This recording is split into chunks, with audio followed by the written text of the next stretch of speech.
All right. Good evening, everyone. Welcome to the City Council Planning, Development, and Environment Committee meeting of March 28th. I am Councilmember Hunt, and I am joined with Council President Walsh and Council Deputy President Hall. There will be multiple public comment opportunities at tonight's meeting. There is a general public comment opportunity at the beginning of the meeting, or you can make comments after the presentation and committee question and answer periods on tonight's agenda items.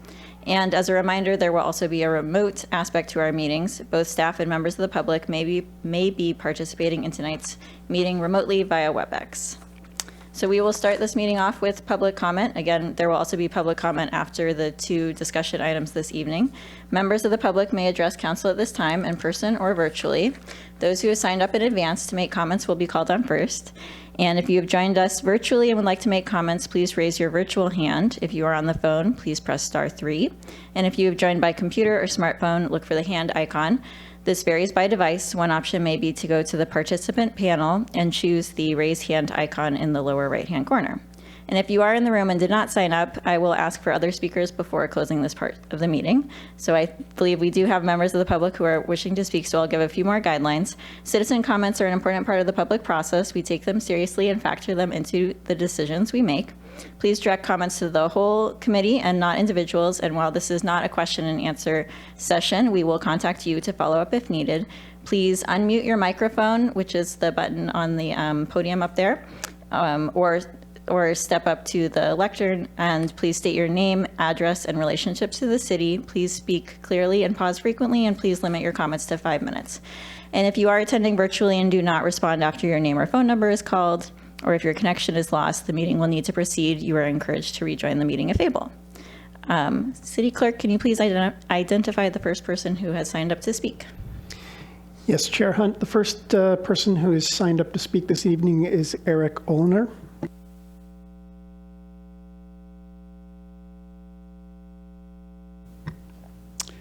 Good evening, and thank you for permitting me to speak before the committee. My name is, as you said, is Eric Olner. My address is 1779 Harrison Court Northeast in the Highlands.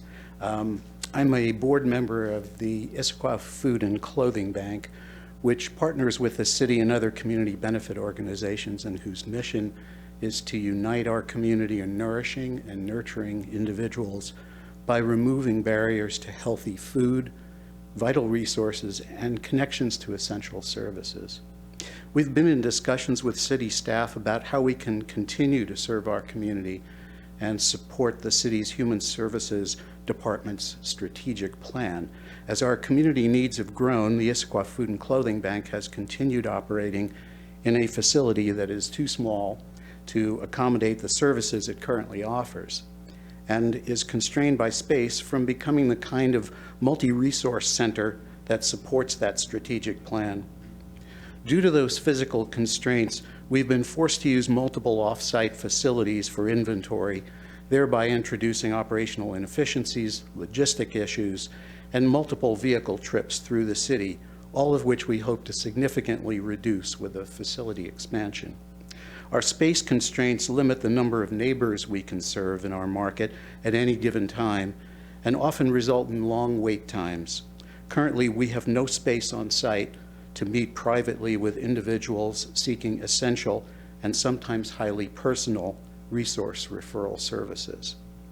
In addition, our current facility limits the number of programs we can run concurrently, and is not especially welcoming to our neighbors in need, our staff, or our volunteers.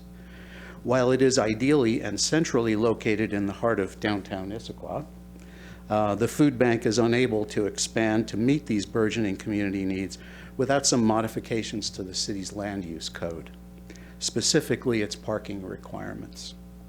Our facility team and its architects have explored numerous expansion options, and the preferred option to meet our community's needs would require additional parking by code. However, due to its limited property size and its essential programmatic needs, providing on-site parking is simply not feasible. We have drafted language that would include a parking waiver that the city would approve only as long as we meet very specific criteria and provide a transportation demand management plan that the city could approve. Our request this evening is that the city work with us to finalize that language and hopefully incorporate the proposed language as soon as possible, preferably as a modification to the city's current parking regulations, rather than as part of the comprehensive plan update and associated parking analysis that may not be completed until the end of 2024 or later. My thanks again for the committee for considering our request. Thank you. Thank you very much. City Clerk, is there anyone else who has signed up to speak? Yes, Chair Hunt, Aaron Longchari.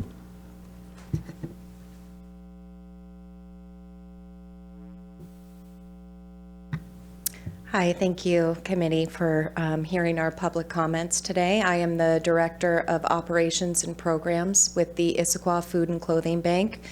My personal home address is now in North Bend, but you will most often find me at 179 First Avenue Southeast. I am here to support my colleague and board members' submission of public comment for consideration for the essential human service need we provide the city of Issaquah and our surrounding community. We are in unprecedented times, and we are seeing increased need across all of our services and programs. A 23% growth in service last year throughout 2022. First quarter of 2023, we've already expanded services by 38%. We are incredibly constrained by space. We have a solid plan for how we will go forward and meet the increasing social services needs in the city. And we do hope that you'll consider our request for a parking exemption in the code. Thank you. Thank you. City Clerk, is there anyone else who has signed up to speak? No one else has signed up to speak. Okay, and anyone virtually? We have no virtual attendees, Chair Hunt. All right, great, thank you. Then we will move into our agenda items for this evening. The first item on our agenda is approval of the minutes. These are the minutes of the February 28th meeting. Does the committee have any comments or corrections? Then I will move to approve the minutes of the February 28th meeting. Those in favor say aye. Aye. All right, that is approved.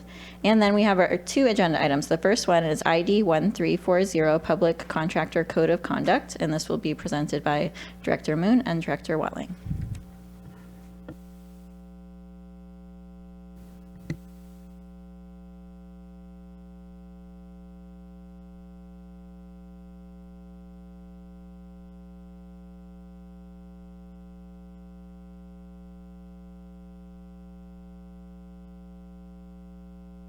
Generally. We're good. We know how to tag team. We do. That's great. Well, good evening, Jeff Watling, Parks and Community Services Director. Obviously, Emily Moon, Public Works Director. Happy to be here tonight. We will be tag teaming and having a little bit of fun in this very important topic. Earlier this year, you and the rest of your council members approved a contractor code of conduct for private projects. At that time, you directed administration to prepare a separate contractor code of conduct for public projects. Emily and I have been working with our staff within Public Works as well as Park Department and really beginning to look at this. One of our primary goals for that work was to be consistent in scope and be consistent in intent and be really consistent in format, quite frankly, with the private code of conduct. But while at the same time recognizing the differences and primarily, really in many ways, the different relationship we have with contractors when it comes to public projects. They're working on our behalf and they're working with a contract that we already have in place. So we look forward to presenting this draft to you tonight. Our purpose tonight is to review that proposed code of conduct. And again, as we review it, outlining a number of the differences that we see but primarily really quite similar to the other code of conduct.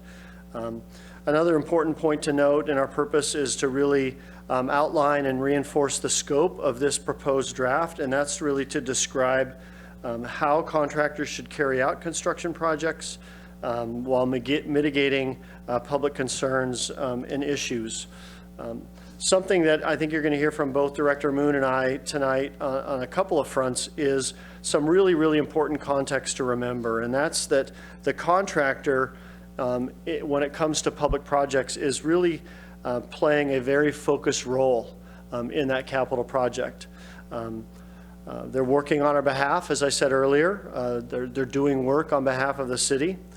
Public communication for that project really is primarily the responsibility of the city and not necessarily the contractor. That relationship for communication is really borne out by the city, and something that, as we've drafted this document and worked with staff, realize we're not that commitment, that responsibility to public communication is not something necessarily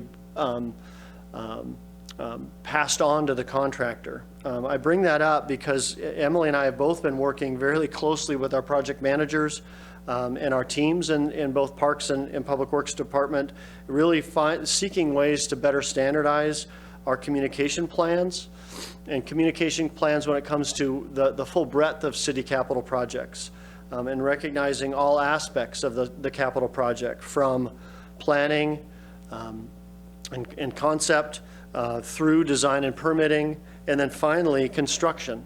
And so as we're hearing tonight, this contractor code of conduct, that's really just one segment. That's the construction phase of work. And so that commitment, that responsibility of public communication that's, again, borne by the city and not necessarily the contractor, is something that, again, we want to reinforce. You'll hear time and again tonight, and I think is a really important distinction as we move forward. So the direction we're seeking and asking tonight is, does the proposed code of conduct help clarify the city's expectation of contractors as they're engaged in construction projects? And secondly, does the committee recommend the proposed code of conduct be placed on an upcoming city council meeting? With that, I'm going to tag team to Emily to talk background. Good evening. All right, this is just a quick refresher on where we've come from and where we are tonight. In October, as Director Watling said, you had an initial conversation, an overview of current practices, particularly in the Community Planning and Development Department, about how they go about construction contractor oversight. And at that meeting, you gave direction to staff to pursue the drafting of a code of conduct, and also directed staff to seek additional input on that code. Then in January, you held that meeting in part to gather that public input and to review a draft code. We have used that same input, all of the conversations that you have received via email or during meetings to inform this draft. In January, you also directed staff to return in April with a public projects contractors code of conduct. And then that code of conduct for private contractors was adopted in March. In between all of those actions, as Director Watling and I have mentioned, we were working with our staff to talk about what was moving forward with the private code of conduct and the public contractors' potential code of conduct. And we had various meetings with staff, city attorney, city administration, to try to talk about what was inherent in those codes, what was being covered elsewhere, what are the changes that we might need to make to be responsive to the differences that we'll discuss tonight with public projects. So the proposal for the public code of conduct, as I said, grew out of that January committee meeting, And the code that is in your packet this evening recognizes the differences between public and private projects and the different role, as Director Watling mentioned, that the city plays on public projects. And these are just some examples of how we see that role being a little bit different, but also the reasons for why a separate code was desired. A developer, private property owner has the ability to choose their favorite contractor. We don't. So that's one important difference that we face. Also, the city is the property owner, and we are a direct agent of the public's interest. The developer doesn't necessarily have to pay attention to all the same public interests as we do, and they aren't necessarily the property owner. City also, as Director Watling said, has a start-to-finish role with this, with a public project, and becomes the owner of that asset in the end. So our relationship continues with the project.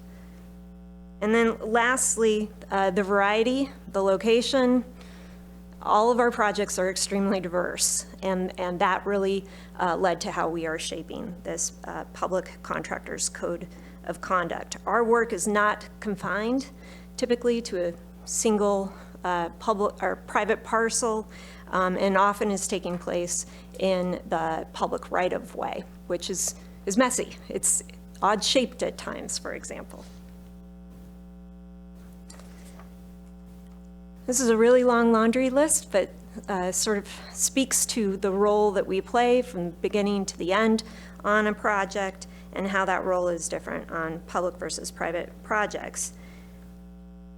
This exemplifies the way in which we direct and facilitate the execution of those public projects and the roles and responsibilities that we have. Those roles and responsibilities also give us great opportunities to shape projects and to express the expectations of the contract for the contractor and the requirements of the contractor. It also gives us the ability to help shape public engagement on a project, the interaction of the public with the project, and public's knowledge of aspects of the project. These are just a few examples of the formal ways in which we communicate expectations of contractors. There are bits and pieces in all of these various codes and contracts and standards that we apply when we bid jobs and when we enter into agreements with the contractor.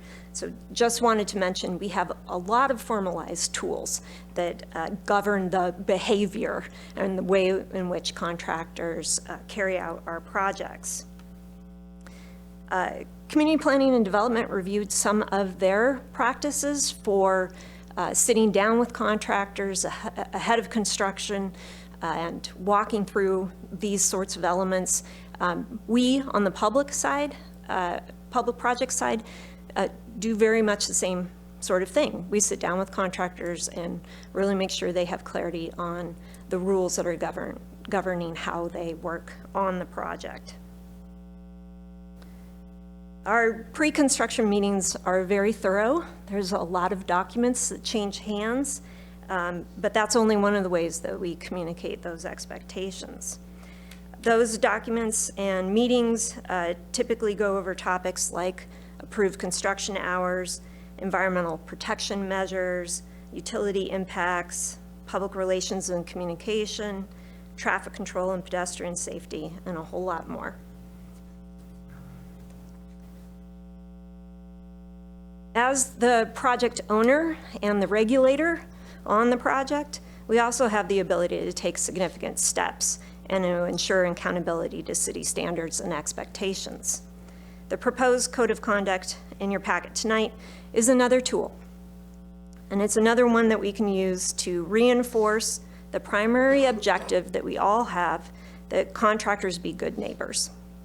Additionally, the Code of Conduct highlights succinctly in one place some of these expectations for the public's own consumption, so that the public has a way to see those expectations, that it's a little bit more visible and a little bit more accessible, perhaps, than all those other tools that I showed you on previous slides.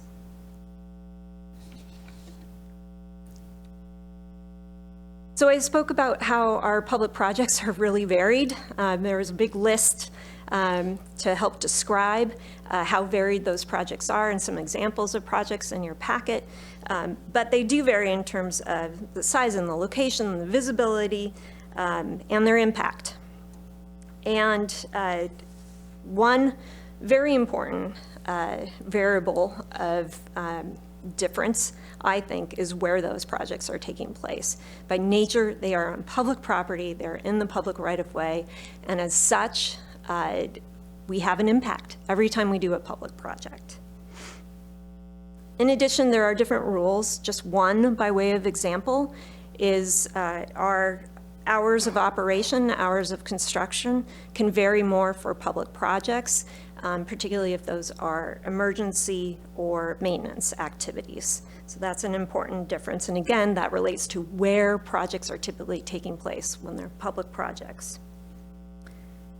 So as we drafted the Public Projects Contractors Code of Conduct, we wanted to ensure that it would work for all contractors engaged on our construction projects, no matter how varied and diverse those projects are. So these are the main ways that the Public Contractors Code of Conduct differs from the private code. And I'm just going to quickly review those. Codes are very, very similar. We use the private code as the basis for drafting the public code. So one difference is we have very specific language about work hours, just to be clear about those requirements. We've also adjusted the language regarding idling, as some equipment that's used in construction, such as a paver, requires idling in order to function. In addition, others, like our jet trucks, idle as they are running. We also clarified that protecting the site and signing the site to discourage dumping and trespassing, we modified the language in that provision. We also wanted to make sure that communication plans and outreach plans would be tailored to fit every public project, and so we wanted to make sure this clause was responsive to the diverse needs of the community for each project and the diversity of the projects themselves. And I wanted to say just a little word about that. One of the things we talk about a lot is being context sensitive, and our communication team works very closely with our project managers, and they have found that having those sorts of tailored plans are more effective for residents to understand what's happening and to access information about projects. And that the communication plans also have to be nimble enough to be dynamic over time as things change with the project, or as we realize there are additional interests that we need to attend to on the project. So our communication team and project managers think very deeply about who is going to be affected by the project, when and how to best reach them with the right amount of information.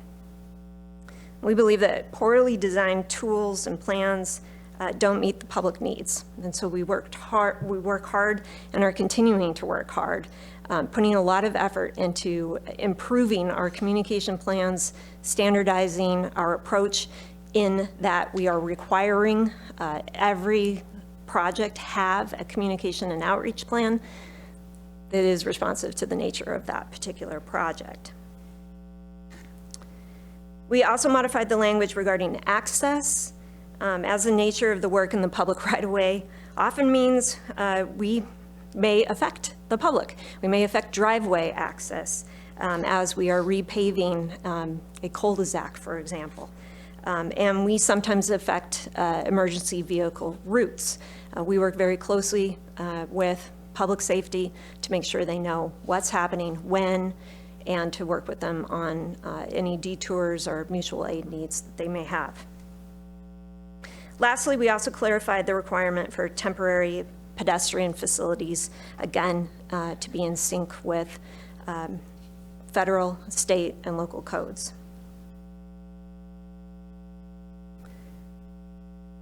So lastly, we've made a different recommendation on implementation. As you know, in March, the private contractors code of conduct was inserted into our Issaquah Municipal Code, and we've had conversations with city attorney about the way in which we could minimize any chance of confusion over which code applies, and also have the right level of control over contractors and the right way of communicating expectations to contractors. And so we have recommended that we include this code of conduct as an appendix to the contract. They have to enter into the contract. They have to acknowledge that they will abide by all conditions in the contract. This would be another condition. Then we would review the code with them at the pre-construction meeting. What's not on this slide is a bunch of other work. We would certainly train our staff on the code of conduct. In particular, we have public project inspectors that one of their primary duties is to follow up on the conditions of the contract. And we'd also take steps to develop those project communication plans, as I've spoken about, and to ensure that the code gets placed into our future bid documents and our bid awards. We're at a spot now where we also need to go back after the code is adopted and have conversations with contractors that we have already entered into agreements with and who may have projects underway, and make them aware of it, and we intend to do that.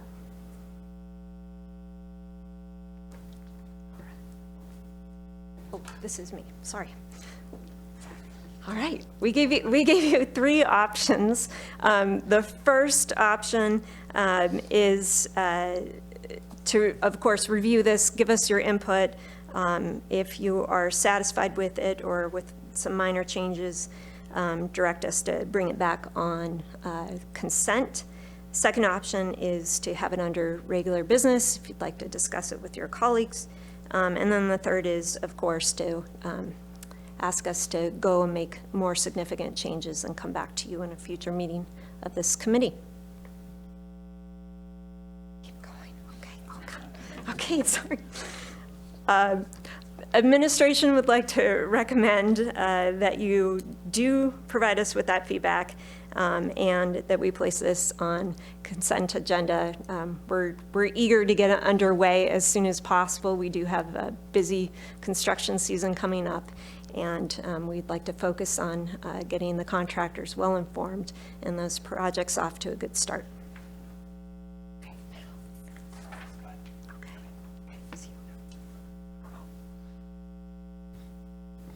Love the tag team. We look forward to discussion and your feedback tonight. Timing, next steps, depending on your input. We'll be prepared to bring this code of conduct for a future council meeting.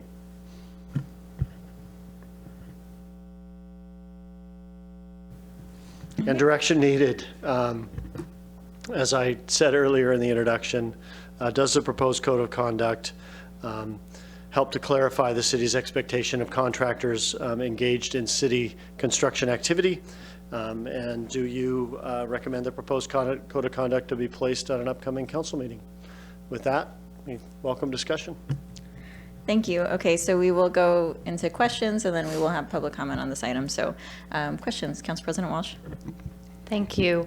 So there are many different agencies, obviously, that are involved in projects that may be within city limits. An example might be WashDOT, who is looking to do culvert projects. Their projects obviously wouldn't go through our contract process, which is how you're proposing that this contractor code of conduct becomes involved and part of the requirement. So how would that work for other agencies or other groups' projects that are essentially public projects, but not directly through the city? So as you stated, I believe, this code of conduct wouldn't apply. That doesn't necessarily mean that we aren't, of course, having the same kinds of conversations with those agencies as they engage in our community. It depends on the project. As you heard about the Fish Culvert project, they are not going through local permitting by and large, and so there are perhaps fewer opportunities to have conversations that would result in conditions on those permits. But other projects go through our local permitting. That becomes an avenue for us. We typically have planning meetings with those agencies to talk about their projects, and we cover a lot of this same ground. Expectation on truck routes and hours of operation and things like that.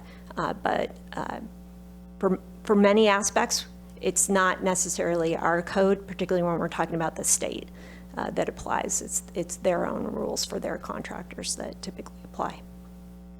Okay, let me follow up on that, because I think that answers most of my question, but then you said that a project could be from an outside agency that has to get a permit in the city, which is where you're kind of covering those concepts. But ultimately, this ordinance was kind of talking about how the contract would be the method of dispersal. So in those cases, there isn't a contract, but there is a permit. Are you proposing that the contractor code of conduct would be added as a part of that permit? No, I'm not. Okay. I think that would be counter to, run the risk of being counter to the expectations that that particular agency has of its own contractor. We haven't engaged in those conversations with those other entities, but I think that's a difficult path. We were very much focused on what we have the ability to control, and that's our contractors. City Administrator, yeah. Thank you, Madam Chair, members of the committee. Probably makes sense for us to refer to this heretofore as the city public contractor code of conduct, because I think we do not, as Director Moon said, we don't want to set any false expectations that we have control over other entities. We're so fortunate to have Director Dhaliwal also here, and maybe I can phone a friend and ask a quick question of Director Dhaliwal. Those public entities that are not exempt from our land use would still get a building permit, correct? So the state is exempt from our... Good evening, council members and city administrator. To answer your question, it really depends on the project. Okay. So a building permit usually is very explicit whether you need one or you don't. Typically, work in the right-of-way is generally exemptions. There's broad exemptions for doing work within the right-of-way. The culvert project, there's a specially created exemption under the state law for those kind of projects. Other public agencies that might do work in the city, it seems to be the missing gap here. If they don't need a permit or they're not, this code isn't subject to them. Is I think what you're asking, council members. So I think the challenge is for those public agencies who are doing projects in the city that do not require a local permit, we would have no mechanism. And nothing that we would do here tonight would be a mechanism. We can share it with them, encourage it as a best practice, but we wouldn't have that. Because I would imagine the lion's share of public projects that are not city projects are in the right-of-way, and so those would have exemptions. We could think of other issues. There are school projects, for example. Those usually would require a land use permit and a building. So we would catch permit. them because that would be on their property. If there was a state or federal agency building a building, and I guess the fish hatchery, for example, is a state facility, so they would need a building permit if they were doing a renovation. Off the top of my head, that's probably the biggest structural non-city, non-school district property. So we could commit certainly to sharing this city public project contractor code of conduct with those agencies and encourage them and do our best in that regard. Okay, yeah, I was just wondering what the relationship was, so I appreciate the clarification. City Council President. Hall? Unless you wanted to go first. Deputy President Hall, go ahead. Okay, thanks. Thank you very much. So is this anticipated to be adopted as an ordinance before council? No, so this is more council just providing feedback to the administration for them to have language in the contracting process. So, Correct, and we're going to suggest that it be adopted, blessed by way of a motion, and that motion will direct us to start to apply the code of conduct, implement it as an attachment in the Okay. contract. one of the things that I'll talk about in comments too is I'm trying to kind of think of the rationale in terms of how and why this is the role of council. So will this live like somewhere that we're adopting? Like, will this be in code, or is this just something you'd like kind of blessing from council that then staff has something they can hang their hat on? Yes, the latter. Okay. Okay, thank you. And then my other question is, if we have kind of a list of kind of common problems that have arose that we've documented from the community through C-Click Fix It, whatever it's called, or any other mechanism that kind of brought about us thinking about this. So I joined the committee, I think the meeting right after this was directed, so I'm still playing a little bit of catch up. So trying to identify specific, like what specifically are the problems that we're trying to solve, so that way then we can hold up this and with the problems and say, okay, cool, this fits that need.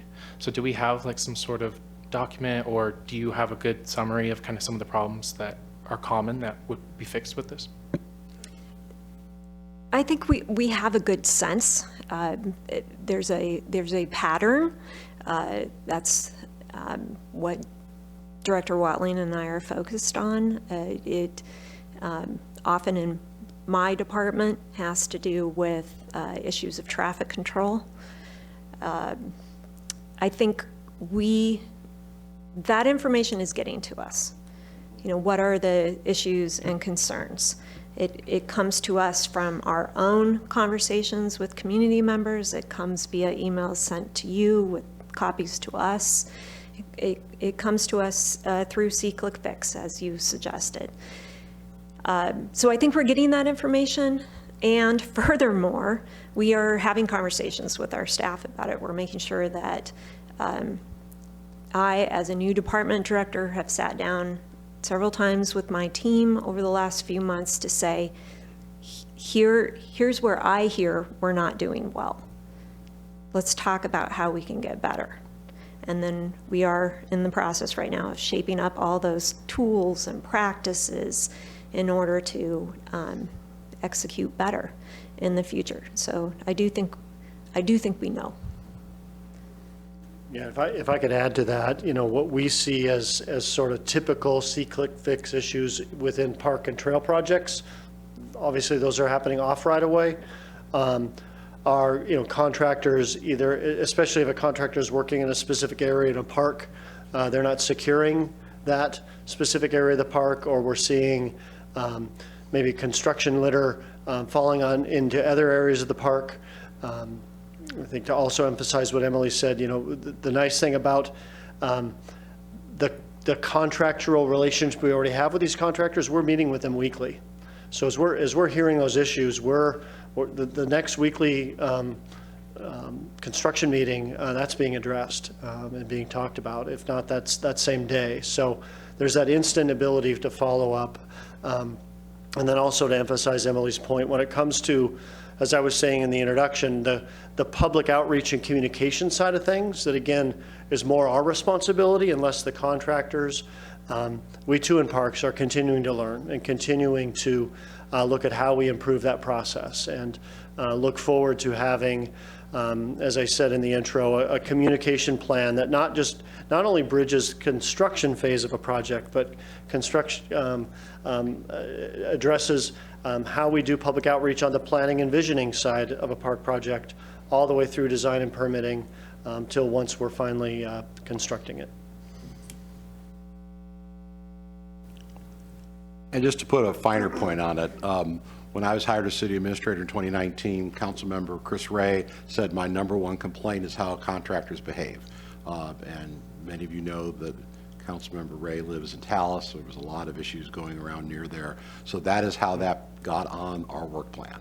And then we had a pandemic, and time has passed, and so that is why now it's before the council and the committee. But that was it's not because we've gotten this large avalanche of complaints that have caused us to do this. I think Councilmember Ray's point was there was a particular project in a residential neighborhood that was causing a lot of grief, and he felt that the city needed more tools. So that was what brought us here when it was first presented to the council. The administration's recommendation was to bifurcate public projects versus private projects. The committee agreed. The private project code went first, and then we've had some additional time to look at, as you've heard this evening, some of the changes. But this is not because there was a huge public outcry that things were broken, but Councilmember Ray, and I think Councilmember Hunt, who also lives in that general vicinity, I think had heard from neighbors as well, that we just needed better tools. And so that's why we're here this evening.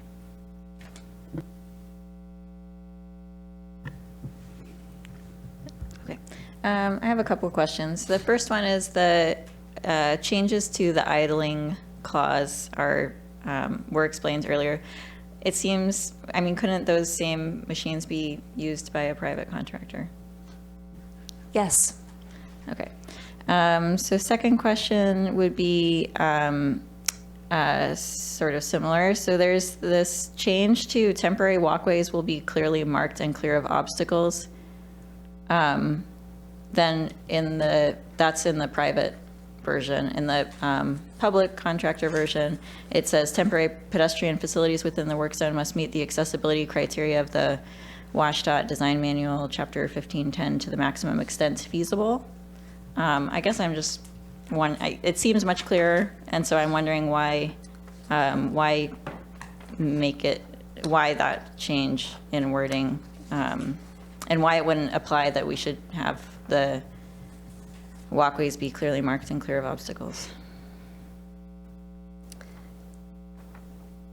So we provided this same sort of input when the private code went forward. We believe that the language that's in the city public contractors code of conduct actually is more specific, even though maybe on face value it doesn't appear to be. There are many more requirements in terms of temporary pedestrian facilities, and we hold our contractors accountable to all of those requirements. They also vary depending on aspects of the project. But that's the code that applies, and it's more than just keeping things free and clear. Okay. But it's more, but it also includes free and clear. Correct. And signed. Okay.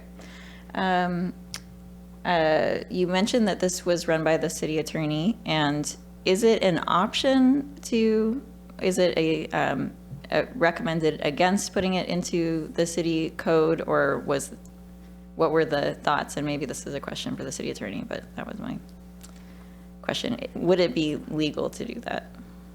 Legal, yes, it was not recommended because there was concern that it would create confusion. There are enough differences in the code, aspects that relate in the Issaquah Municipal Code that relate only to private construction. We also have the difference of what's a maintenance and emergency activity, and so it was her recommendation that we not create that confusion and potential for conflict. Okay. So the main reason then is confusion with having two codes in the code. Sure, because there are differences with those different types of construction-like activities. Okay. One other thing that we discussed with the private code of conduct was enforcement. Would enforcement be different with this because the mechanism is different? It's now a contract or an attachment to a contract versus a code.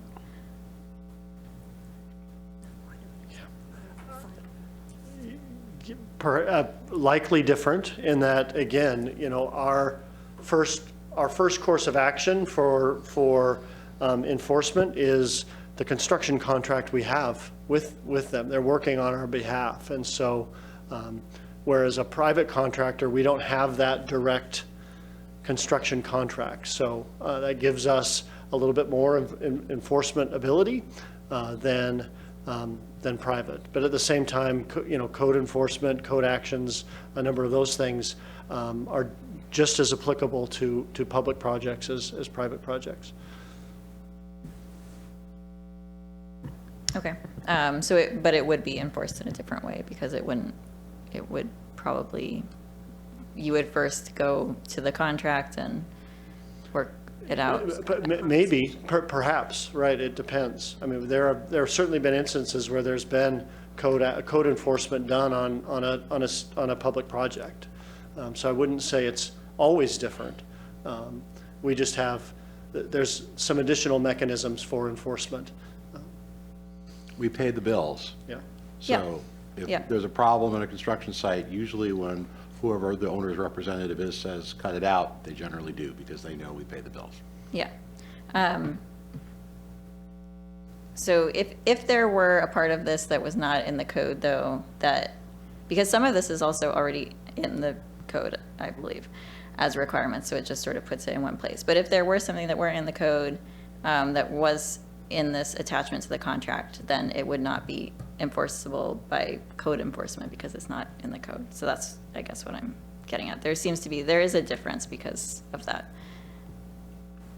It's better. Because again, we have the checkbook. So we have more likelihood to have the project manager enforce this because we can simply say we will not approve your progress payment. That's lots more than saying code enforcement is going to come and write you a ticket and give you 30 days to cure it.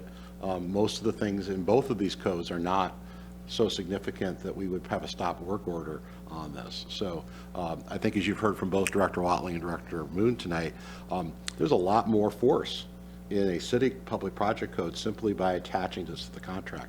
One other comment I wanted to make, we've talked about having this adopted by minute order. You could also have it adopted by resolution. And so if it's adopted by resolution, then it is, depending on how geeky you want to get about city council actions, resolutions are kept in order. I think Chris Appear on the website can easily be found by resolution. If it's something that's adopted by a minute order, it lives in a city council agenda packet. And so if you're concerned about making sure it doesn't get forgotten, you could do that.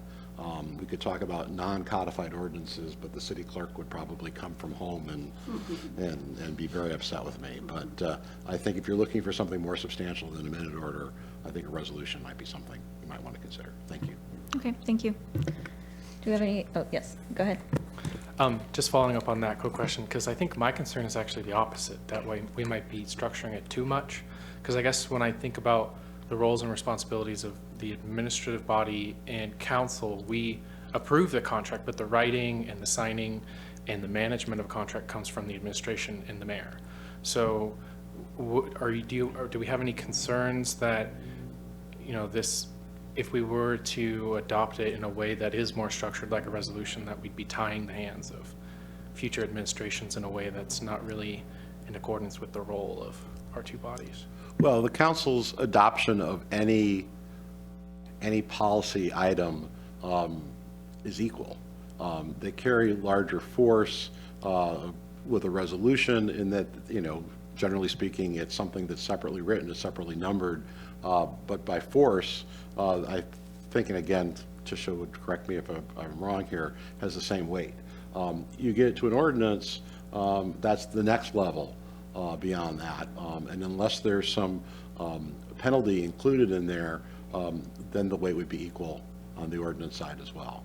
So I don't think it's tying hands. I mean, we're coming here, I think the administration agrees that these are important issues that we want to be part of. You approve contracts, so you're already approving what would be included anyway. So if there were changes over time, I think we would just come to you as we would with the private contractor code, because I think we're going to have to live with both of these, and likely we would have to come back with changes over time.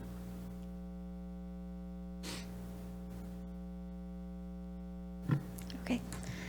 No more questions? All right, then we will take public comment on this item at this time. I will check in with the city clerk if there is anybody who has indicated a desire to speak on this item. Chair Hunt, no one has indicated a desire to speak to this in the room, and we have no virtual attendees at this time. Okay, thank you. And the members of the public that are here are not looking to speak on this item either, so thank you. Okay, then we will go to discussion. Who wants to start us off on discussion on this item? Okay. Council Deputy President Hall? Sure, thank you so much for the presentation and for the work. I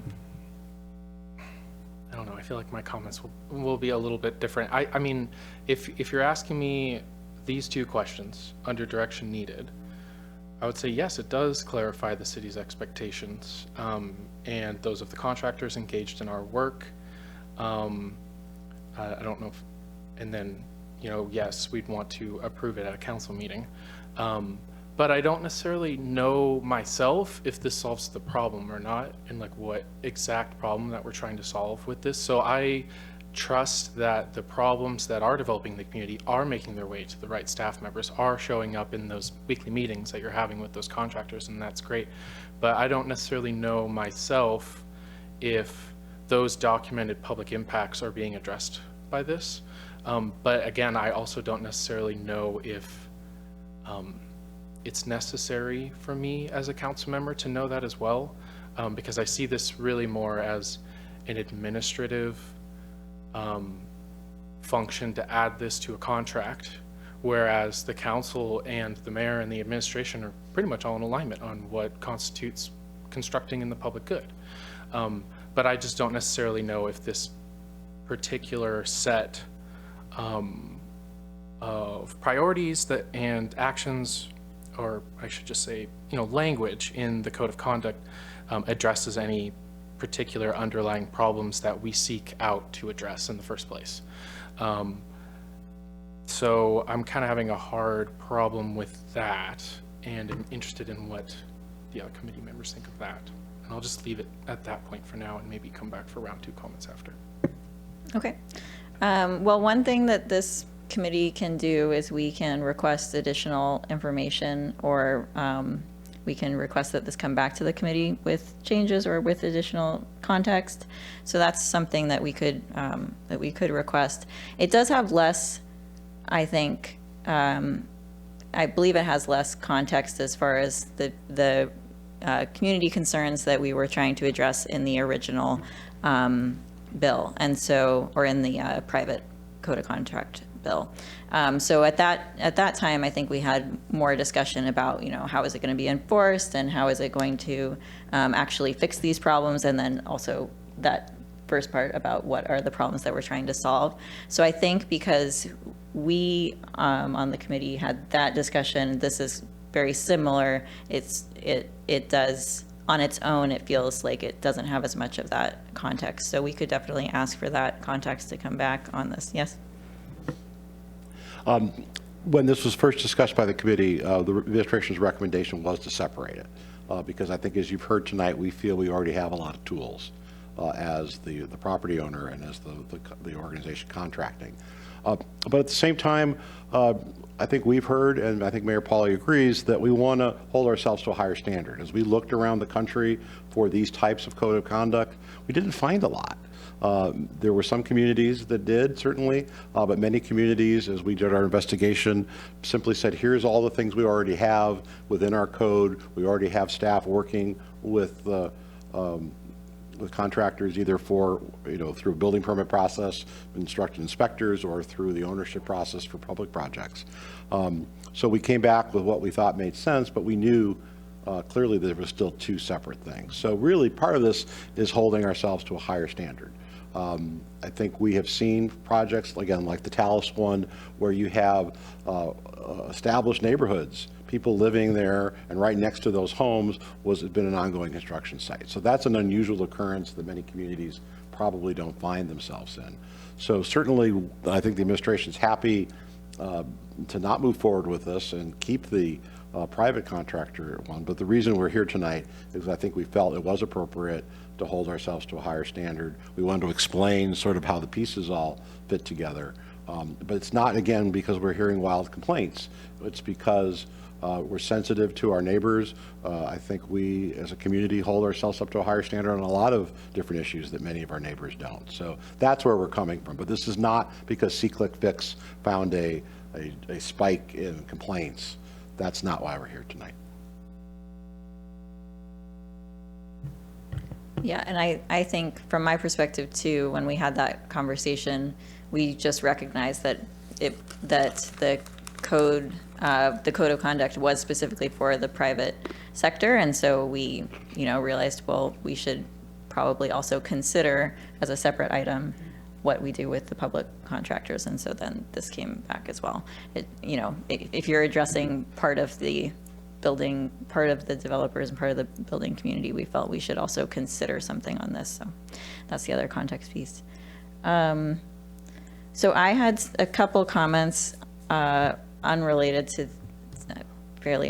to the context of it, but I think that we should try to align these as much as possible. So I don't see why we would have different language about idling vehicles in the private code and the public code when they're going to be the same kind of vehicle.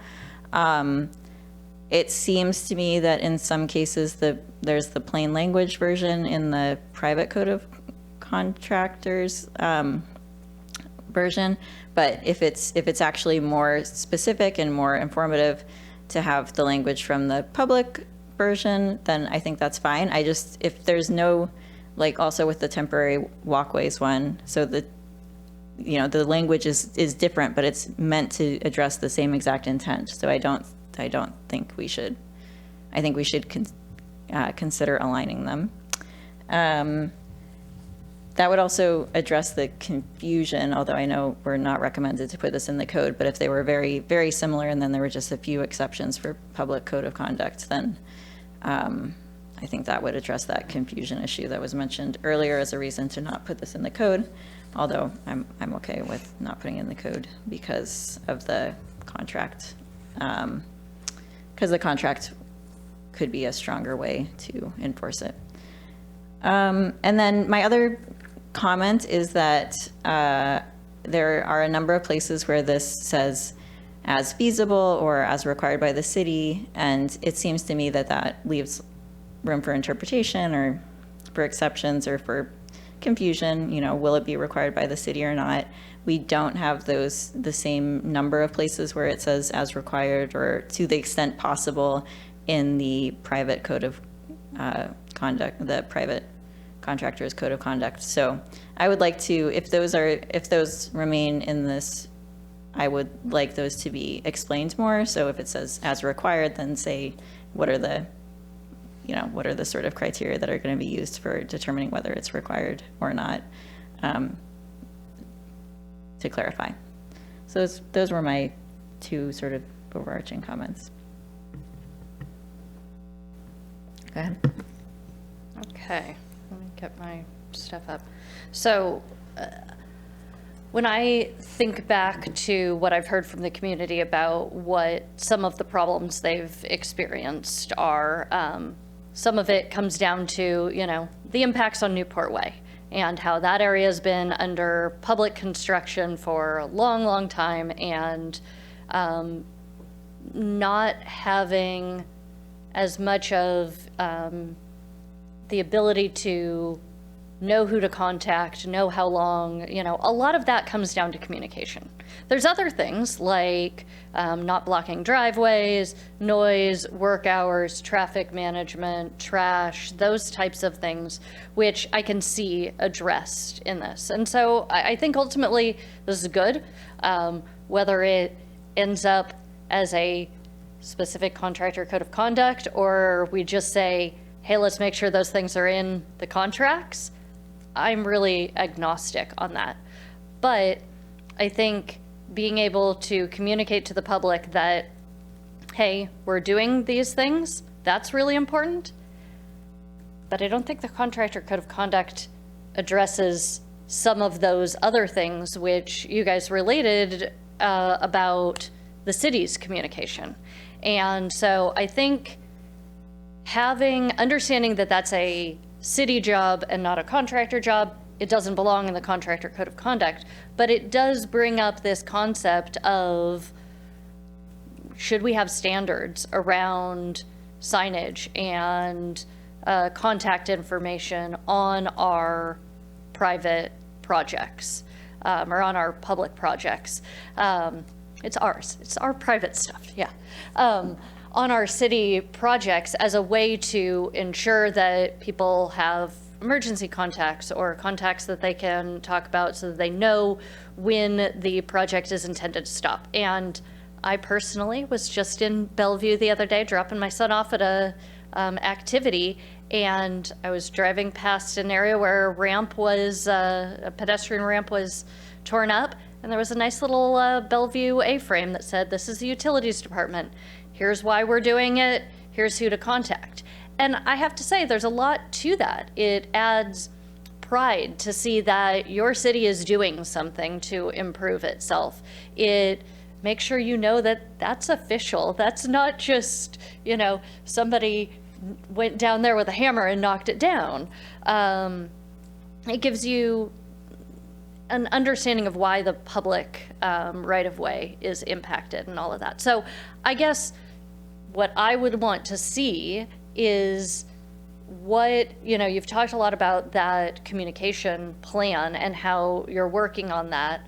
I don't think it belongs here, but how do we maybe solidify or take that forward so that we have a set of standards that doesn't impact our ability to get things done and keeps us flexible and nimble, but also communicates to the public, this is what are our expectations of ourselves. Because I think that's the other important part of this that isn't really standardized. Okay. Final comment? Okay, well then, good. So I'm glad that this kind of has arisen, not necessarily because there are tons of problems out there that we're collecting, or feedback that we're collecting from individuals about public projects, or about city projects in particular, and more that we want to hold ourselves to a higher standard, which I think is great.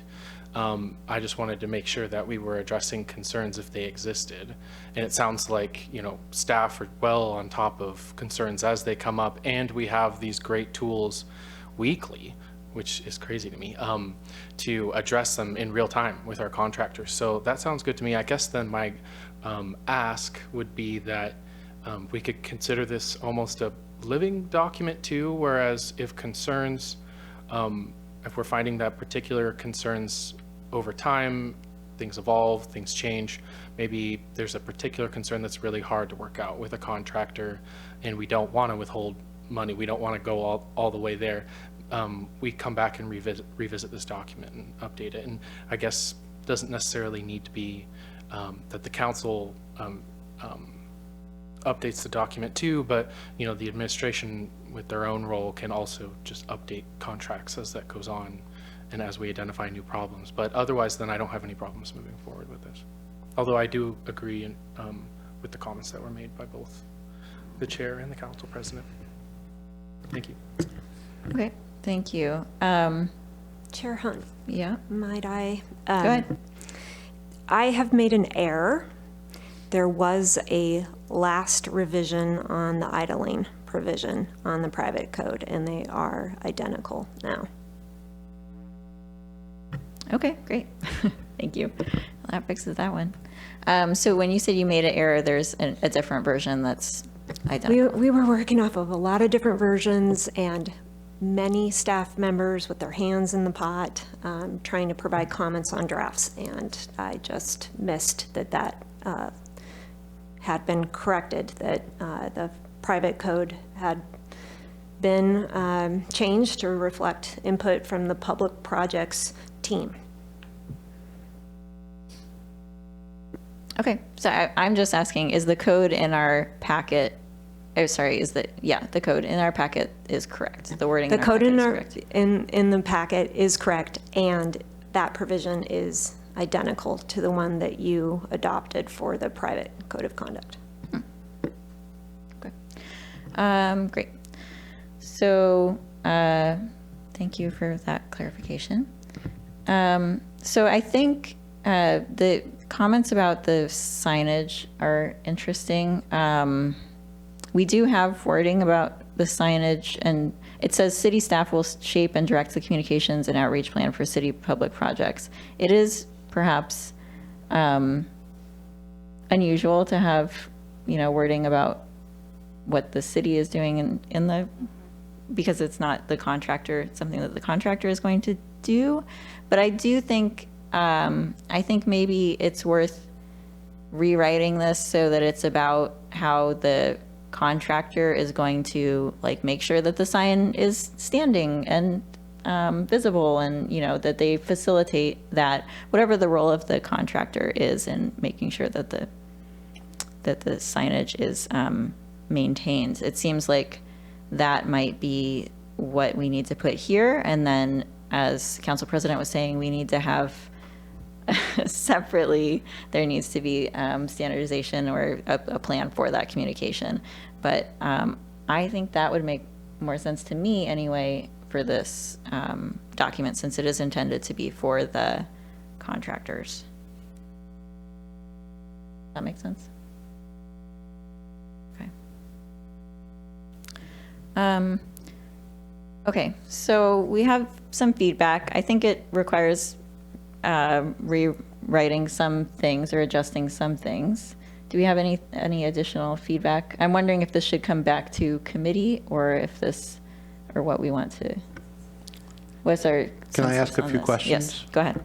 So I've been hearing different things about this being a public contractor's code of conduct versus making sure that there are certain things that are implemented that are important.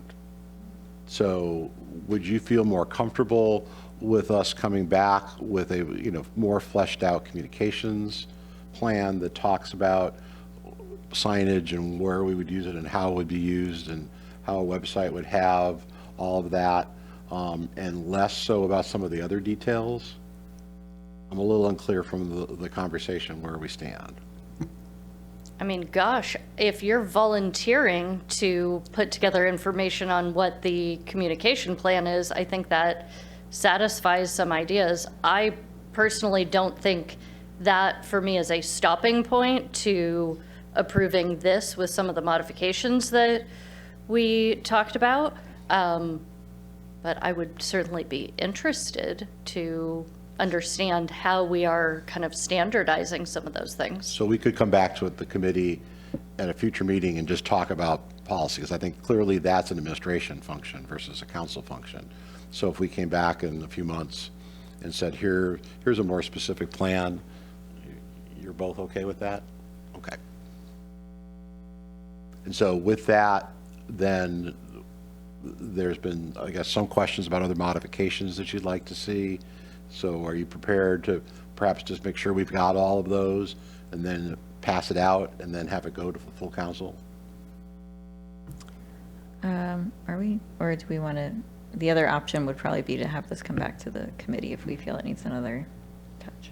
I think what I heard was just making sure that some of the things are standardized across both, and that there is a modification to that second bullet point under number 3 related to communications and the contractor making sure that any signage is visible and maintained.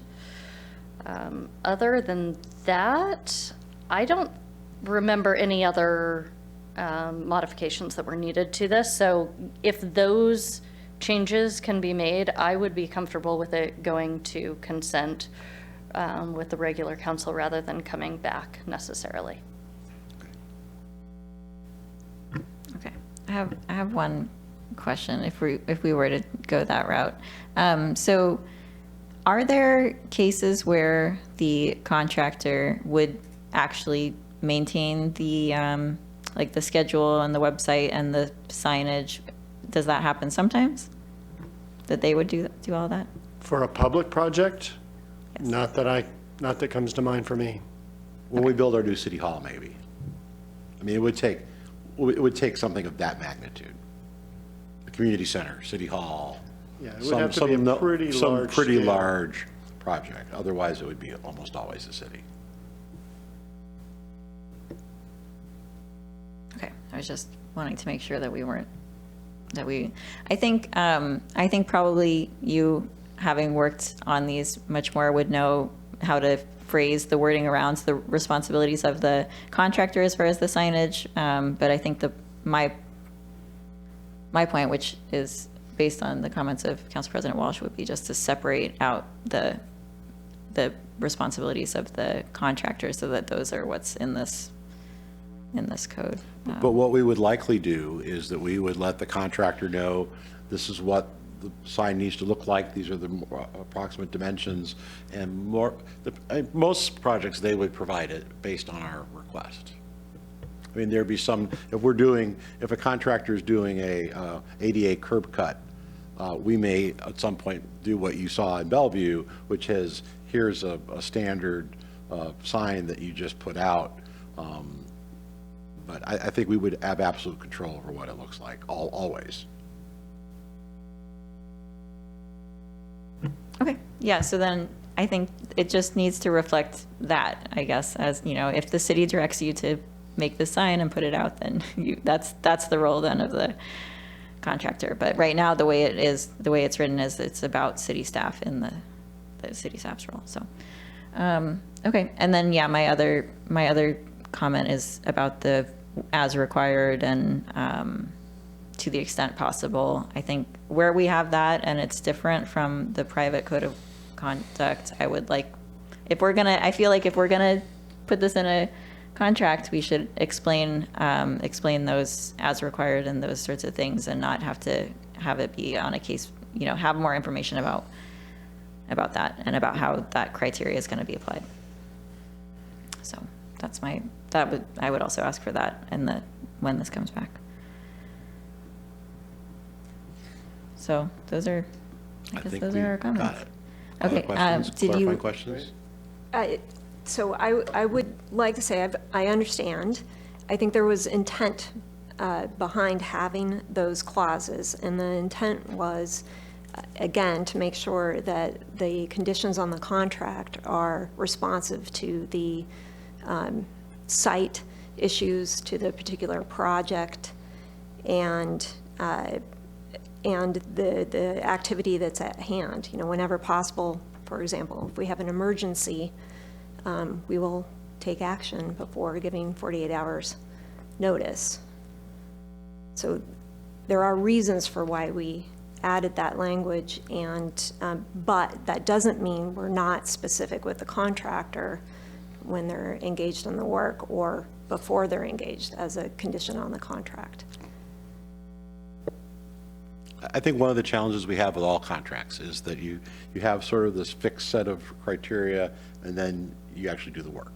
And so I think we can work on that language, make it as definitive as possible, with the recognition that this will be an attachment to the contract, and like any other attachment to any other contract, there's some latitude among the city staff to work with the contractor to make sure conditions are applied. So this is not a hard and fast, we're going to pull their contract if a sign blows down and people can't see it. So Just if to you'll allow, clarify, sorry, Will. I was going to say, if you'll allow the staff to use our discretion, and when you see the final version, if there's still an issue, we'll talk. But I think your intent is clear. I think just to clarify, what we're hearing as well is within the agenda bill as it moves forward, in those cases of the as may be required or wherever possible, provide a description as to examples of why that's in there, why that language is in there. Okay, yeah, I don't, for example, there is this one that is, and I'm sure there's a reason, I understand that, but there's this one about temporary pedestrian facilities and to the maximum extent possible needing to meet the accessibility criteria. We don't have that to the maximum extent possible under build in a safe manner on the private code of conduct, contract.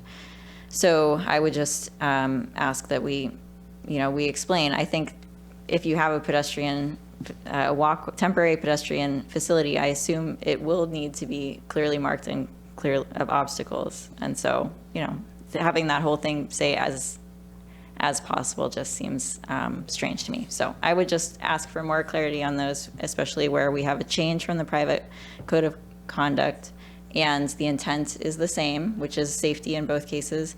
And it seems a little ambiguous in the public code of conduct.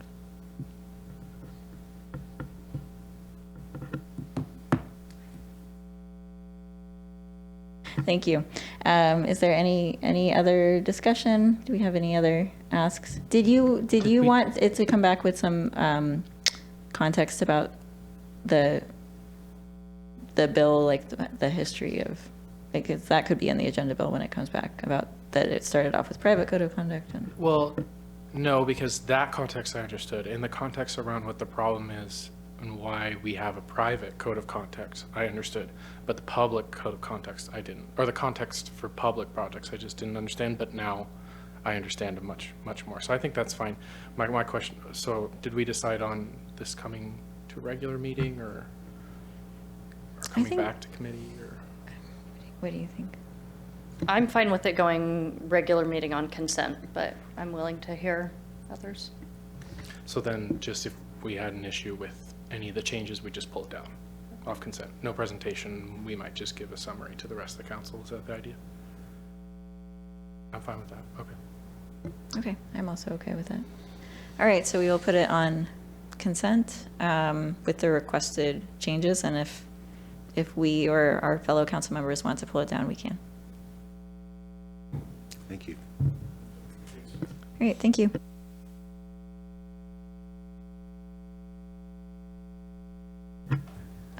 Okay, great. So that was our first item. We're moving on now to our second item, which is ID 1394, Comprehensive Plan Periodic Update Scope. And this will be presented by Long Range Planning Manager, Stephen Padua. Thank you, Councilmember Hunt. Good evening, committee members. Can you hear me okay? A little quiet. A little quiet? All right, I'll try to speak up a little bit more. Today, I'm here to speak about the scope of the comp plan periodic update and two projects that are impacted by the comp plan schedule. There's three items we need feedback on tonight. The first is the draft engagement plan. The second is the scope of the periodic update. And then the last is the parking analysis scope. First, I'm going to dive into a little background on the comprehensive plan. Back in 1999, the Growth Management Act was adopted, which required cities to develop comprehensive plans with the intent of addressing concerns for growth, sprawl, and quality of health of our communities. The GMA provided a framework of requirements around regional coordination, countywide policies, and establishing the urban growth areas that we have to manage our growth within. The comprehensive plan has two types of updates. The first is an annual, which is an optional update that typically includes minor updates throughout the comprehensive plan and updates to specific elements depending on any work that might be happening within any other planning documents. The other update is the periodic update, which is done every 8 years. And that's the type of update we're about to embark on. This requirement for 8 years actually is, after this periodic update, is going to be changing to every 10 years due to recent legislation that passed. And typically this includes review of the entire comp plan for meeting a lot of the requirements from the state. The GMA requires 7 of our current elements to be required within our comprehensive plan. The City of Issaquah has chosen to also include the cultural and human services elements, which have been identified as significant items for the community. For the scope of the update, we have 3 primary project goals. The first, compliance, second is coordination, and the last is design and access. For compliance, it's primarily looking at what's required from the Regional Vision 2050 long-range planning document, looking at the King County countywide policies and what's been updated, looking to any recent changes within the checklist that's provided by the Puget Sound Regional Council, and also looking at multiple regulations from the state and the county will be incorporated as part of this update. For coordination, one thing that is fairly unique for the city of Issaquah is that we've made several significant updates to our planning documents, which will update the goals and policies within the comp plan. Due to the timing of those updates and this periodic update, it was decided to wait to update the comp plan until this periodic update had started. So as part of this update, we'll be reviewing the planning documents that have been more recently updated and checking the coordination across all the elements. The last goal for this periodic update is to improve the design and access of the comp plan. And the intention of this is to actually enhance the comp plan as a city tool. Beyond state requirements, the comp plan can actually be a very useful tool for the city, which can help guide and track progress towards achieving the city's goals, as well as better incorporating how the city is implementing the city's vision. Ultimately, what we're trying to achieve is this planning framework that's on your screen. And we want the comp plan to be a guiding document for just about everything we do, and it should be an easy process to identify the relationships between what our vision is and what we're actually doing on the ground. The comp plan will contain the vision, goals, and policies. The city's functional plans, which is what I'm referring to for all the planning documents, that establish a strategy for any particular topic with actions and priorities that takes into account specific resources. These should get filtered by the citywide strategic plan as kind of a budgetary planning tool to balance investments for the city within the city budget, as well as implementation of city regulations. Lastly, there's the performance metrics that guide us for any of the changes that we do over time. Staff see the proposed scope tonight as essential pieces to better implement this entire planning framework. So earlier I spoke to several function plans that have been updated in recent years and are about to be updated. All of these will be reviewed for coordination updates as part of the periodic update as part of a state requirements to match the comprehensive plan with our functional plans that lead into implementation. Due to the timing of the functional plans were developed, they'll all require different levels of effort in order to comply with the state requirement. Only a handful of elements will actually receive a full review, which will be managed by other departments. And the rest will be reviewed for the sake of consistency across all the elements. The housing element, which will be managed by CPD, will primarily be updated with state-regulated changes that I'll discuss in a bit. We're hoping to get feedback tonight on this item tonight, and to see if there's anything else that we should be considering. One of the changes that we're also proposing with the periodic update is to introduce a new natural environment element.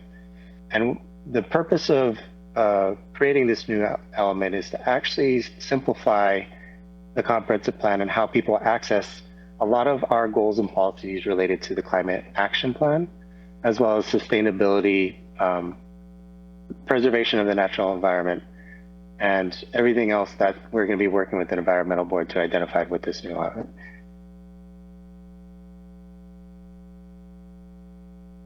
For public engagement, we have two major phases. For the first phase, we'll be focusing on discussion on the visions and identification of any gaps within the planning documents with the comp plan. And in the second phase, we'll be going a little deeper on the discussion on the goals and policies within the comprehensive plan as it relates to how the functional plans are implemented. As indicated with the types of changes we're looking at, we think it makes the most sense to focus the engagement to the specific boards and commissions and interest groups of discussions to reduce a lot of the confusion about the amount of engagement that will be taking place this year. This is also another item we're hoping to get a feedback on tonight. The other major component with the comprehensive plan is looking at the consultant scope. So we are planning to hire 2 consultants. The first one will focus primarily on conducting a full EIS for the comprehensive plan. The reason for this task is that our original EIS for the comprehensive plan was originally put together back in 1994. And so it is staff's recommendation, as well as the recommendation from the city attorney's office, to conduct this full update of the EIS with this periodic update. The second consultant that we'll be hiring will provide support for 3 main tasks. The first is neighborhood planning discussions and the creation of a template. This was called for initiating a task that came from the citywide strategic plan. The second task for this consultant is to provide general comp plan update and additional analysis that might come up during our review. And the last task for the consultant is to help with a new design of comprehensive plan to make it more accessible, as well as make it much more of a usable tool internally for staff.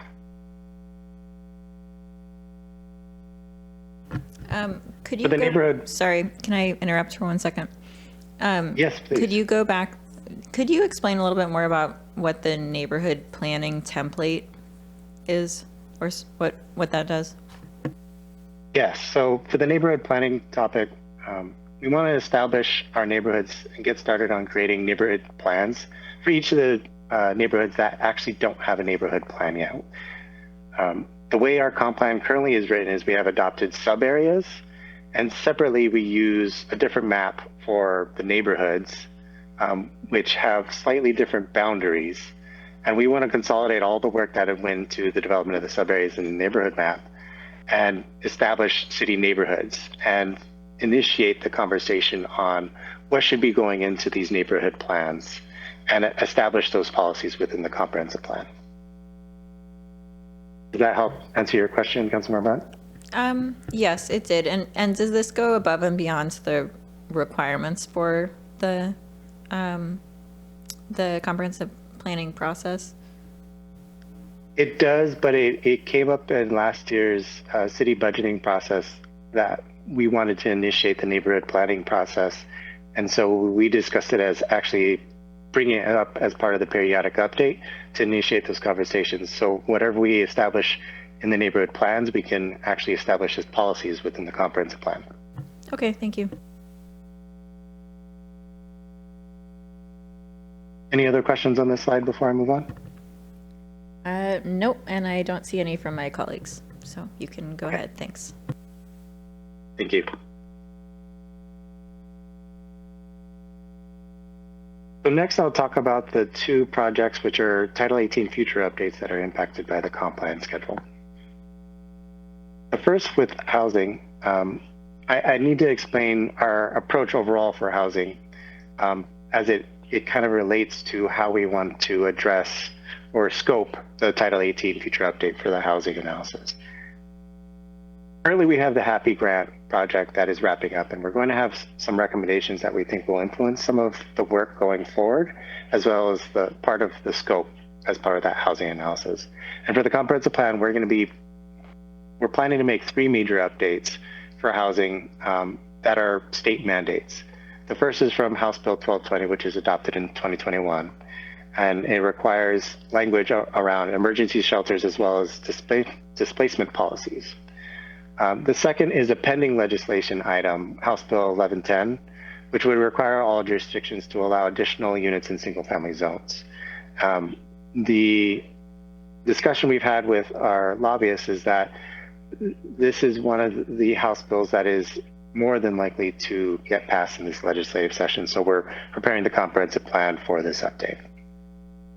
Last, we'll be looking at to incorporate the countywide requirements to designate all jurisdictions specific allocations for affordable housing. What this will look like is that for the 3,500 additional housing units we're expecting with our growth, there will be a certain percentage designated towards 30% AMI and lower, and a certain percentage of that total growth going towards 60% AMI and lower, and so forth. So this has been talked about for a while at the countywide and regional level, and we're expecting final allocations to be released during the periodic update. So we're preparing the comprehensive plan and some of the discussions we'll be having with the Planning Policy Commission around what will be proposed. And then all of this will be followed by an update to the Central Esquel Plan as well as the Housing Strategy Work Plan, so that we have a consistent flow of discussion around how we want to approach housing following the development of the policies going into the comprehensive plan. The parking analysis It'll follow a parallel track to the housing analysis scope and schedule after the comp plan update, but the scope and schedule is what we need direction on tonight. And there's two options that were in your materials for tonight. And the first is to look at a citywide analysis of parking, and the other is to focus the analysis just on Central Issaquah.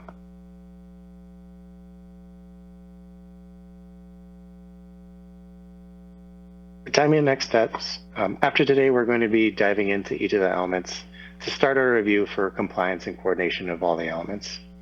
After some discussions with the board's commissions, we'll return to the committee with proposed direction on potential amendments for the comprehensive plan. And then we'll follow up in September with board commission recommendations and to get further direction prior to drafting and consolidation of the comprehensive plan. In early 2024, we'll start the docketing process, and we're aiming for council adoption of the comprehensive plan by June 2024. So again, the direction we need for this topic tonight is on the draft engagement plan, the scope of the periodic update, as well as the parking analysis scope. That concludes my presentation. Would you like me to leave up the questions? Yeah, I think that'd be great. Thanks. So, do we have questions? No questions. Do you have questions? I'll ask a question. So in our material, there was some information about how equity would be applied as a lens, and there was also some information about how equity would be considered in the draft engagement plan in the way we engage the community on this. And so I wondered if you could speak to that and also speak to it if we're going to use so the city is also drafting an equity framework and in that process. And so if you could kind of connect the dots, are we using that equity framework? Are we considering a different set of principles? Thanks. Thank you for the question. So we'll be approaching equity kind of in two different ways. The first is there's a lot of actually great guidance out there on comprehensive plans and incorporating equity as best practices for specific topics and different elements. We're going to be having discussions with the equity board on how to approach some of those as potential policy changes.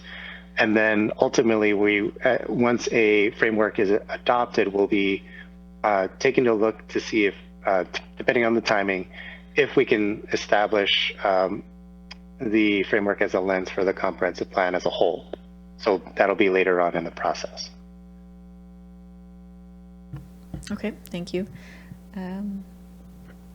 No, okay, I have one more question, which is, there was a bill that did not pass, that was HB 1099 state bill, and that would have updated Washington State's Growth Management Act to have climate change incorporated into the comprehensive planning process, and that did not pass. But after that, a number of cities were interested in pursuing that anyway, and Issaquah had been interested in the principles and supportive of the bill.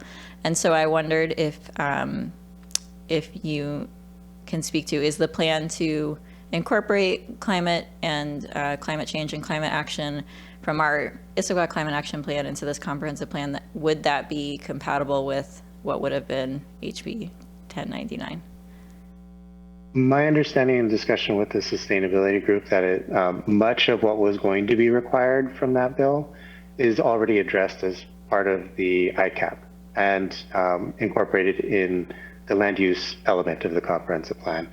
So if that's the direction you would like us to kind of take a look at, of maybe finding where the gaps are of what was proposed in the bill and what might be missing from the ICAP or this new environment chapter or element, we can work with the sustainability group and the environmental board to do that. Okay, so do I understand correctly then that probably because we have the Issaquah Climate Action Plan, which has already been adopted in the comprehensive plan, we probably mostly have addressed this, but you could basically double check. Is that right? Yes. Okay. Okay, great. Those were my questions. I'm still not seeing questions from my colleagues, so we will, oh, go ahead. Super quick one. Since one of the directions needed tonight is on the draft engagement plan. So, I mean, is our sense that we feel like there are best practices for communicating and engaging with the community about the comprehensive plan? Because it's it'd be very challenging to understand for just the typical resident of a particular city. So do we feel like we've kind of incorporated what best practices might be out there for engaging with residents about comp plan update? Yes, so we've had some discussions with consultants, as well as a lot of discussions with our communications group on how best to approach it. And based on the scope of this periodic update, what's proposed is the best practices that we'd like to incorporate with the periodic update. That's what I like to hear. Thank you. Okay. At this time, we will take public comment on this item. So I will check in with the city clerk if there are any members of the public that are interested in making public comment on this item. Chair Hunt, I see no virtual hands raised among our virtual attendees, and I don't see a desire from anyone in the room to address this topic. Oh. Oh. So this isn't question and answer, but you are welcome to make a comment and ask your question, and then we can follow up with you, and also we can consider it in our comments. So go, yes. Step up to the microphone. Thank you. So I understand it's not question and answer, but I would like to understand at some point if you could restate when the decisions about the AMI percentages will be made for the 3,500 units, and what what decision-making criteria will decide what those percentages are. Thank you so much. Okay, great. Thank you for that additional comment. And I think since we have, since a comment was made earlier, we have the name and everything, so I think we're good. Yes, okay, great. All right, thank you again. And so now we will go into discussion, deliberation on this item, and if we could pull up the questions again, that would be awesome. Thanks. Council President Walsh. Thank you. I'm going to just take one moment to answer the question that was posed by the public, just because I'm on the Affordable Housing Committee for all of that. So it's numbers coming down from the Department of Commerce at the state level that were then debated through King County, and we ultimately came up with a concept of trying to get everybody up to the same level rather than everybody build just a similar amount. But ultimately, it will go through King County for adoption, and then enough of the cities also have to adopt it. So they are not expecting that number to come through very soon, but the proposed numbers are out there. So we've got progress, but not quick on that. So back to kind of some of these areas. I really appreciate that we're thinking about all of this. This is a really tough concept for the public to understand. You know, why are we creating something that's a 10-year update? You know, how does that change from the land use code that we're making adjustments to now? So I appreciate that we are going to do our darndest with the engagement plan and use that feedback. I will be interested to see how much engagement we get on that, since this is such a kind of lofty out there idea. But as far as the scope of this comprehensive plan, I am most interested in getting the things done that we need to get done and focusing as much as possible on the problem areas that we as a community are experiencing, whether that relates to housing or climate, and adopting the functional plans that we have already put so much work into and bringing those into the comprehensive plan. I'm not as interested in reinventing the wheel in areas that we don't need to. I'm also not sure how comfortable or how interested I am in looking at some of the areas that aren't state requirements, such as the cultural updates. I just don't know, from my perspective, how important it is to have those in the comprehensive plan versus just having an understanding as a city of how we approach those. So I think that would be my feedback on those particular areas. We have limited time, we have limited resources, there are a limited number of consultants out there that are willing to work since everybody's doing the update at the same time. And so I want to make sure we get the most on the things that we need to do. I appreciate one of those things is the EIS. I think that's super important. I'm glad that we are putting our money there and understanding that that's an essential part of understanding where we need to go. As far as the parking analysis, I have to say I'm kind of just sitting here, as much as I understand the resource constraints, I'm pretty darn disappointed that we're looking at that and saying that can't necessarily happen in 2023, and we're looking into 2024 or even 2025, depending on the scope of that. So I'm a little bit frustrated in that area, given that that's on our future updates plan, and also just how important that is in understanding what type of housing we can build. I guess a question for either Stephen or Director Dhaliwal, when we're pulling together this, the land use element of the comprehensive plan, and one part of that has to be, how much growth can you accommodate given your current zoning and everything? If an apartment is going to be built in, and in one case it requires, structured parking, which is going to take up 3 floors, versus another where there's no parking requirement, wouldn't that have an adjustment on the number of units that our zoning could accommodate, which is essential as a part of the comp plan? I'm just wondering whether changing doing a parking analysis after the comp plan, and thus that being potentially a big change on what we could build or could accommodate, whether that is a problem.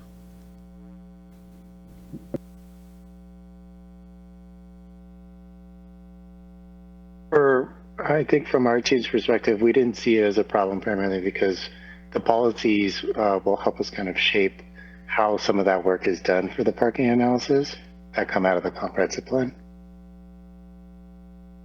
Yeah, I think if I understand your question correctly, Council President Walsh, if the parking standards are different, is there a net difference to how many units you can build? I think where we've designated our growth density standards are pretty high. So, but yes, those two are connected in terms of your total potential for development. What probably we need to understand a little bit more isn't just how much can fit in on that lot, but also the economics of where parking makes it structured parking makes it infeasible, for instance, and it doesn't pencil out, nor economics of the parking and the housing. So that they are interconnected for sure. In terms of the current Title 18 update, I think there was an email that was sent out that kind of reflects where we stretched it where we could. The problem with really having no parking standards or no minimums for Issaquah is we still don't have transit. And so people are relying on cars. So it's that transition until light rail is here and until we get transit to take people from place to place. Parking will be that sort of in the mix. And I think the focus on shared parking as an interim plan, we stretched it, Title 18 to the maximum we could, having those shared opportunities. We raised it from 10% to 40% already. How much more we could push that, I think is kind of questionable without transit. At least that's the feedback we heard from the business community when we were having those conversations. Yeah, and I wasn't at all proposing no parking standards or anything like that. I'm just trying to understand how the relationship between any changes that we make to parking, how that affects what we have to put in the comprehensive plan, and also, like, when it comes to the housing allocations, I know a lot of cities are really concerned that they're going to have to upzone a lot of areas in order to accommodate the growth that they were expected. I don't think we're probably in as dire of a situation because we already have that planned growth, but I would be interested to know if we were in a situation like that, whether parking would be a hindering factor. So that was. Yeah, and it varies on the neighborhood too. I mean, we have streets where you won't be able to add on-street parking because of the topography and because of the challenges with, additional stormwater infrastructure. So we have some limitations in some neighborhoods for things like that then tie in with additional density in those neighborhoods. So yeah, I think they're connected. Density and parking are intertwined. That's why the transportation and land use are connected, and that's why we're, especially for this community, I think those two do go hand in hand.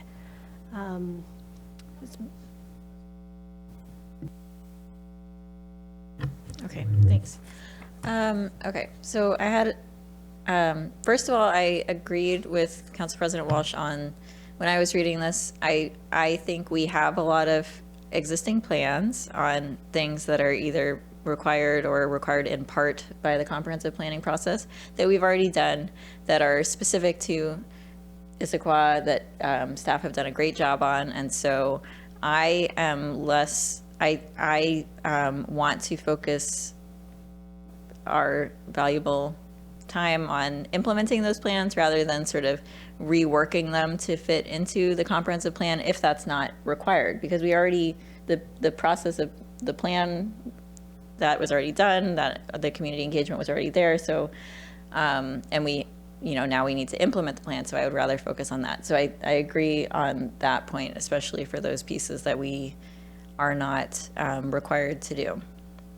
On the neighborhood plans, I felt similar because we aren't required to do those. So if we did that process separate from the comprehensive planning process, I wonder if we might have more flexibility and, we could have different community engagement around that and not kind of mash it into this much bigger update. I wonder if that might be the way to go because, again, it's not required to be part of this process and we could potentially use our own process for that. So that was a consideration I had. Then a question. Councilmember Hunt, if I could offer a quick clarification. So what's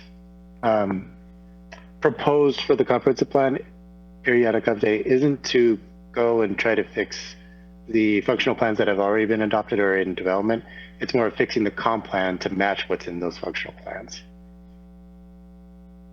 Yep, I understand. I think I'll just speak for myself, but I think that, especially when it's not required, that's where I'm saying I would like to not spend as much of our effort on that versus implementation. So it's a kind of an overarching feeling that I got reading this, and so I wanted to convey that.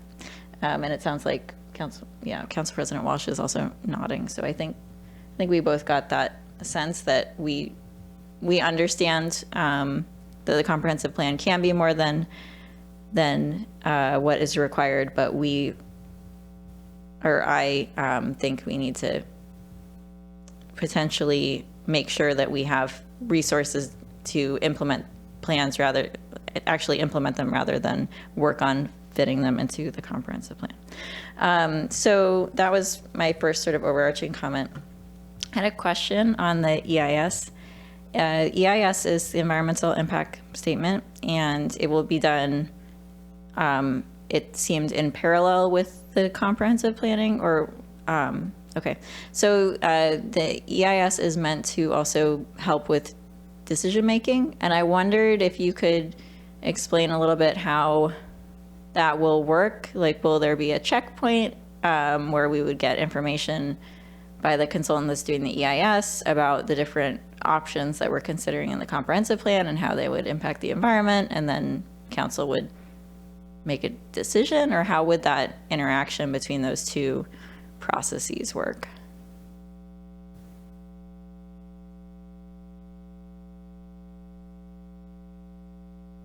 Could you repeat your question one more time? My audio cut out. Okay. So the EIS is happening at the same time as the comprehensive plan, correct? Correct. Okay. So my question is, the EIS is the environmental impact statement. It's meant to, as far as I understand, meant to help with decision making. And so I'm wondering, what is the process by which we use the environmental impact statement in decision making for the comprehensive plan? So when we're conducting the EIS with a consultant, they're going to be conducting several analyses around what's part of the comprehensive plan, what's part of the regulations, what's been identified previously in our growth expectations, what's been done with the EISs with several of the DAs, and much of that analysis is going to feed into the decision making for potential amendments that go into the comprehensive plan. Does that help answer your question? Maybe. So, okay, so it's sort of the EIS will be done on the existing provisions, and then that will come back to council as information that will help us make amendments to the comprehensive plan for changes. And then presumably the EIS has to reflect those changes. It has to go back into the EIS process, right? Yes. Okay, so I think that's great. I think for when it is complicated, and I think I would definitely benefit from having like a chart of how this is going to work with the, you know, when does the EIS feed into the comp plan, and when does it go back? Yeah. And again, tonight is really just the beginnings of a roadmap. This is going to be a long process, and we'll, at the very beginning, we'll also tap the consultants that do this all the time, and I'll have that for you. So I appreciate the feedback. We want to make sure that the council, this is going to be a big project. You're coming off a huge project, and you're going right into another huge project. Yep. Yeah. And I think when it does come back at whatever future point, I think that would be helpful to know, because they're both important and they're both big projects, like the EIS. And you're going to dive right back. You get the month of April off, but I think May 2nd is your next meeting after this, and you're diving right in. Mm-hmm. Okay. All right. And then I will try to address the specific questions that have been asked. So does the committee have changes for the draft engagement plan?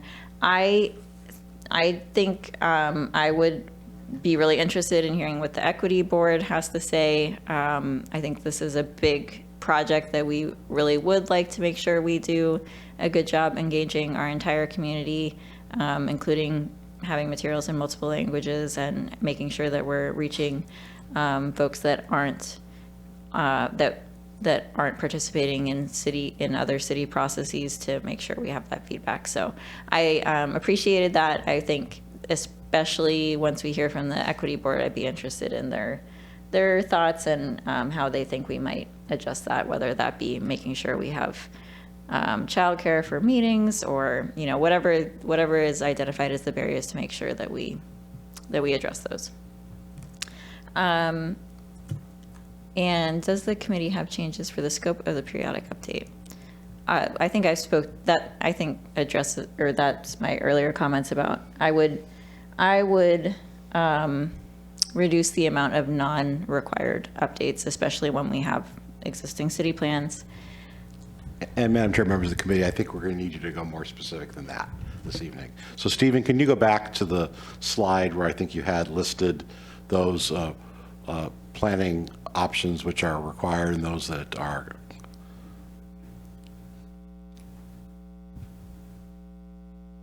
So with this, it's human services and cultural are the two that are not required. Is that correct, Stephen? And the human services element, we've already done quite a bit with the human services strategic plan, correct? Would there be much additional work beyond that? No, it's just we never incorporated the human services strategic plan into the comp plan element. So we're not looking at additional community outreach, any other significant work. It hopefully will be a pretty ministerial process to take the approved community document and convert it to whatever language needs to be part of the comp plan. Correct. It's primarily just looking through to see what needs to get changed to get put into the comprehensive plan and just checking with the Human Services Commission to make sure that we are understanding it correctly. And then the cultural element would be something new. There is not an existing, is there a recent existing document?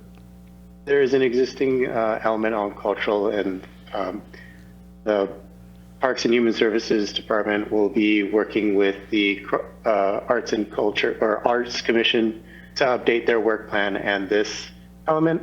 My understanding is the biggest changes that they're primarily going to be making is just including additional language on landmark preservation. So there's a little bit more work on the cultural side compared to the human services. Correct. So I think what we're looking for, Madam Chair, members of the committee, is a recommendation to the full council. So I think from my perspective, the human services element, there's already been a lot of recent work that's been done there. We would recommend moving forward with that. The cultural element, I think, is your call. There is some additional work that needs to be done. I don't sense, and Director Dollywell, correct me if I'm wrong, that that's going to take a lot away from CPD staff's work on this. It'll probably be a little bit. So I think that's really your call. And so, Stephen, those would be the two pieces that are not required. So if the committee was looking to recommend to the full council not pursuing, these would be the two on the table, correct?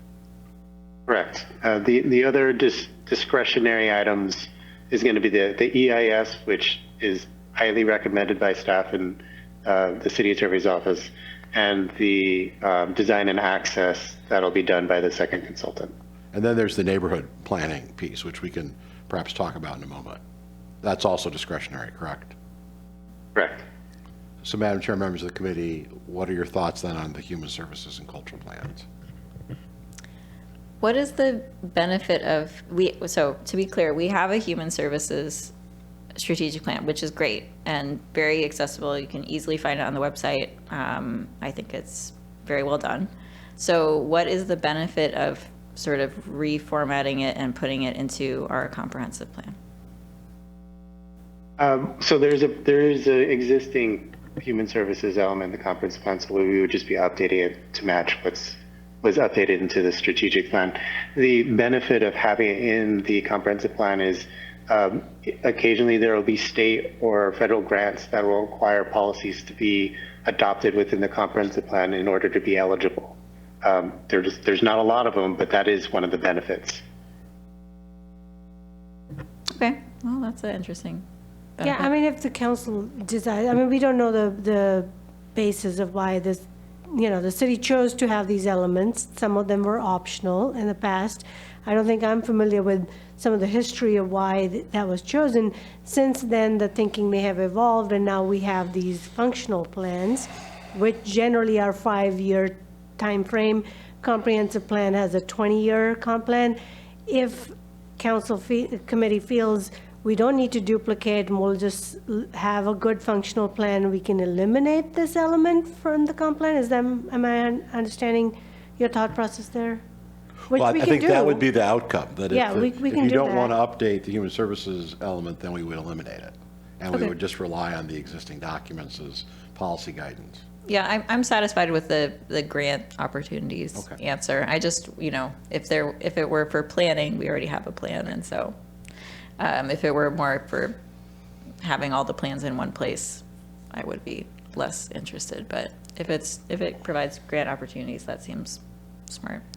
Okay, and on the cultural, if the main change is landmarks, we just did the Title 18 update, which is actually the code portion around landmark preservation. So I think I would defer to my fellow committee members, but I'm not sure. So is that similarly that if we put that in about landmarks, then we could potentially have grant opportunities that we wouldn't otherwise be able to have? Potentially, yes. And that's the same benefit as having that as part of the comprehensive plan, is eligibility for potential federal or state grants that might require it. Okay.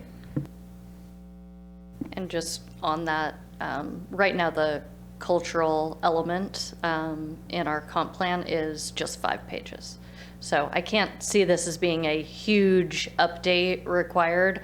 I think going to a board or commission and having that conversation would probably satisfy the need from my perspective, because it's just an optional element, so. So you're in favor of leaving it, or you would like to see it go away? I think I'm fine with keeping the cultural and the human services, given that they are small components, and if we limit our scope, that they don't become a Sure, okay. big piece. And that's certainly not the intent, hopefully, of anything you've heard tonight. We as a community have decided that these are important, all of these are important, and we've done other additional planning above and beyond what many other communities do in this interim period. So I think that's one of our challenges looking at all this, is that this is not a once in every 5-year, once in every 10-year kind of process for us. We're always talking about some element of this. So this is now catching up with the standards of the state of Washington. So, Madam Chair, it looks like we're fine leaving these as is. So, Stephen, can you go back to the slide that talks about the neighborhood planning piece?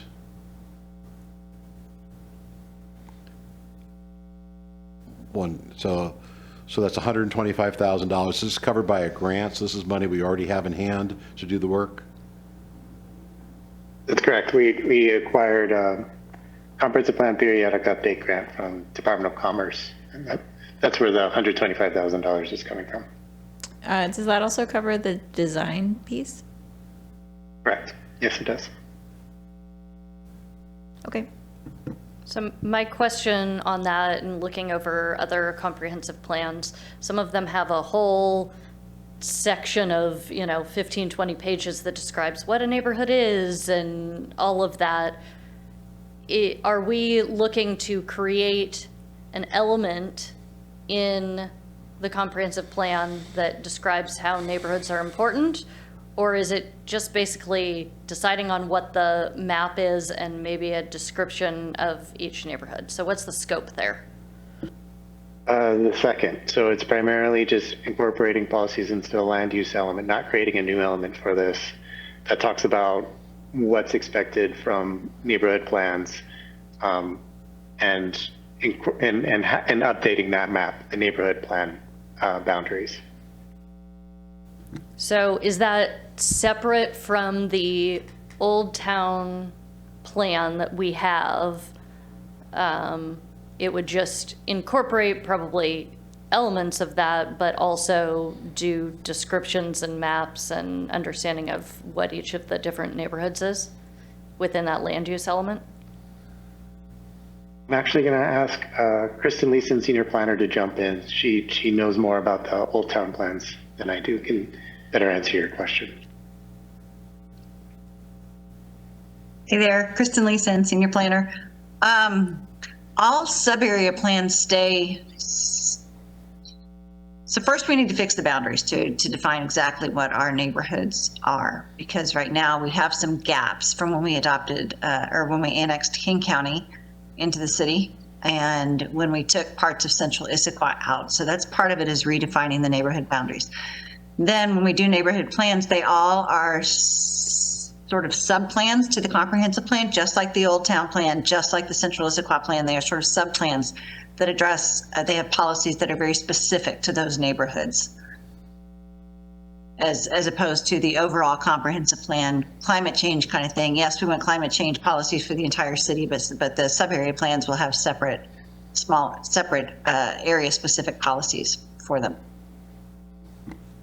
Okay, and so since this is ultimately a part of the land use element, which is a required element, our options are either use the $125,000 grant as a way to update that section, or remove the neighborhood element, or the neighborhood portion of the land use and give the money back? Are those the two options?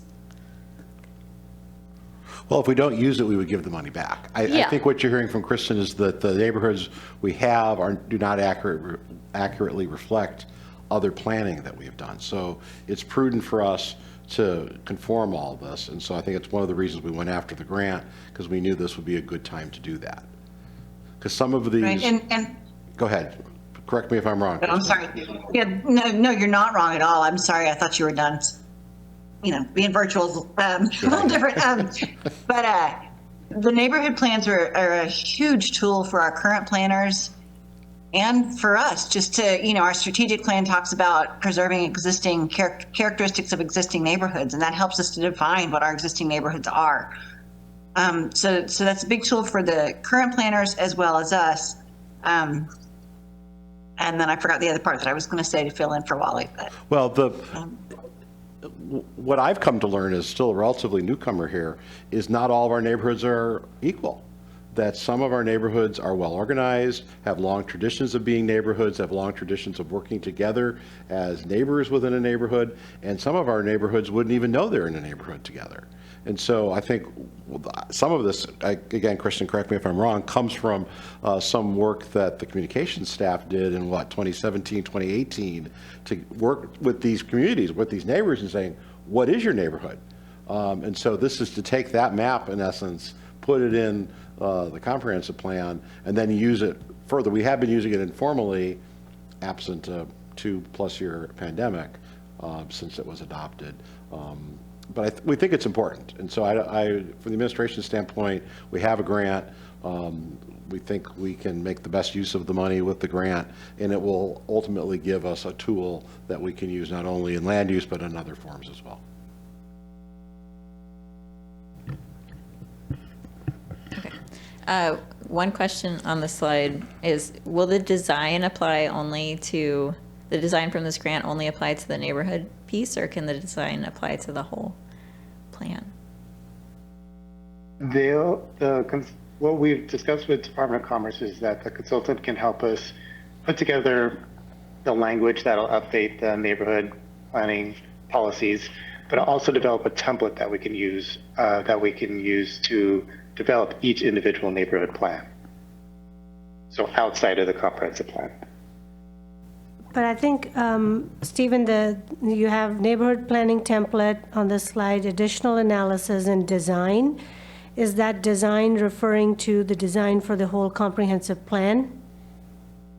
Yes, yes, thank you, Manny. The design is referring to the entire comprehensive plan, not the specific neighborhood plans. Okay, and that's also covered by this $125,000 grant, though? Yes. Great. Yeah, my question was really to make sure that it would be one design across the whole thing instead of having one part that was designed differently, so that's great. Okay, the last question that I didn't yet answer on your list of questions was about the parking, and I would say that I think it's a comprehensive plan. It looks across the whole city of Issaquah. We also just recently did our land use code, which looks across the whole city as well, and we did I consider a light touch to the parking code in that, so I would be in favor of looking across the whole city. We aren't only growing in central Issaquah, and in fact, recently we've been growing much more outside of central Issaquah than within central Issaquah. So I think looking across the whole city would be my preference, but looking forward to hearing what my fellow members of the committee have. So that's my answers to the questions, and I think those were all of the questions.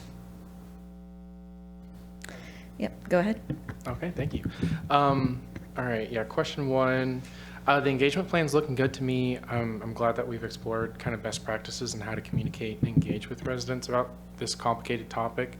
And I'm sure that there are staff coming up with really imaginative ways to use social media to engage with residents and all that good stuff. Another point too is that our most up-to-date community survey is going to be finished this summer, actually in a month. May 6th. Oh, imminently. So I imagine that data will be very helpful, not just to our boards and commissions, but also to staff as we're thinking about what community priorities are through the context of the comp plan. So just making sure that's on the record. With regard to parking analysis, I agree with our chair.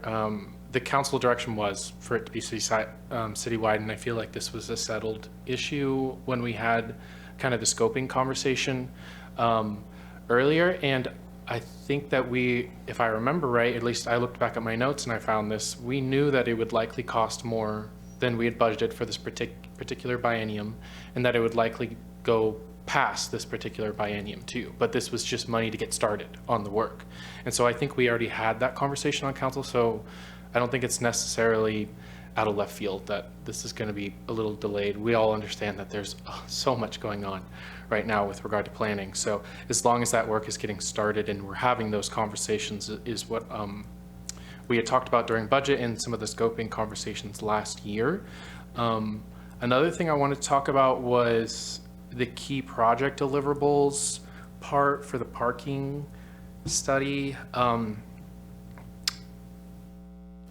Because I feel like we had, or at least I had brought this up a couple times, and I just want to make sure that it's on the record again for how I'm envisioning this process going.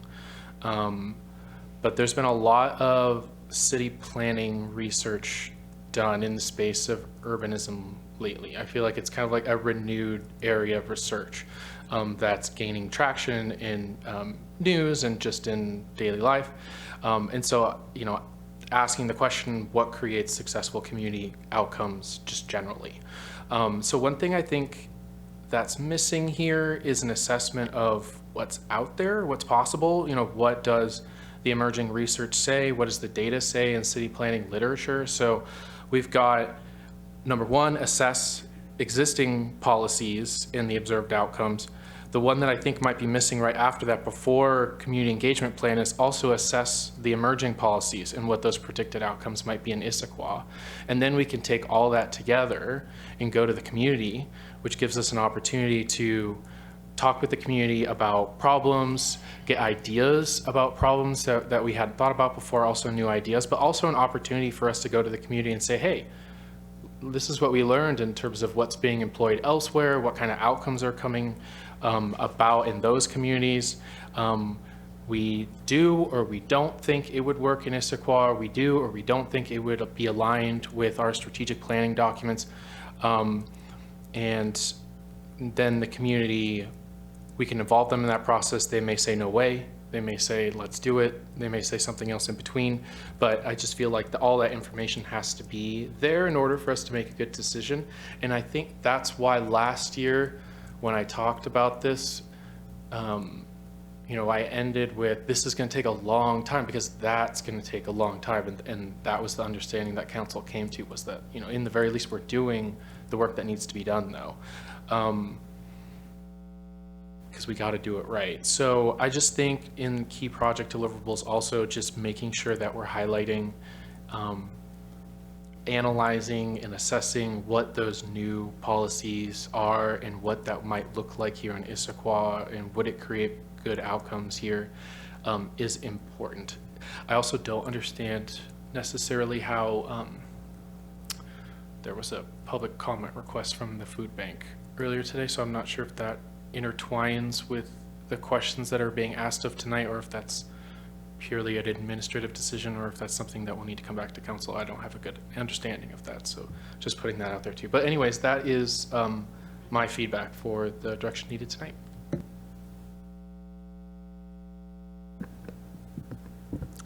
Did you want to ask a question about the? Well, yeah, I mean, if we know if that is something that we need to provide feedback on tonight as part of the comp plan update, or is that some sort of evolving? Sure.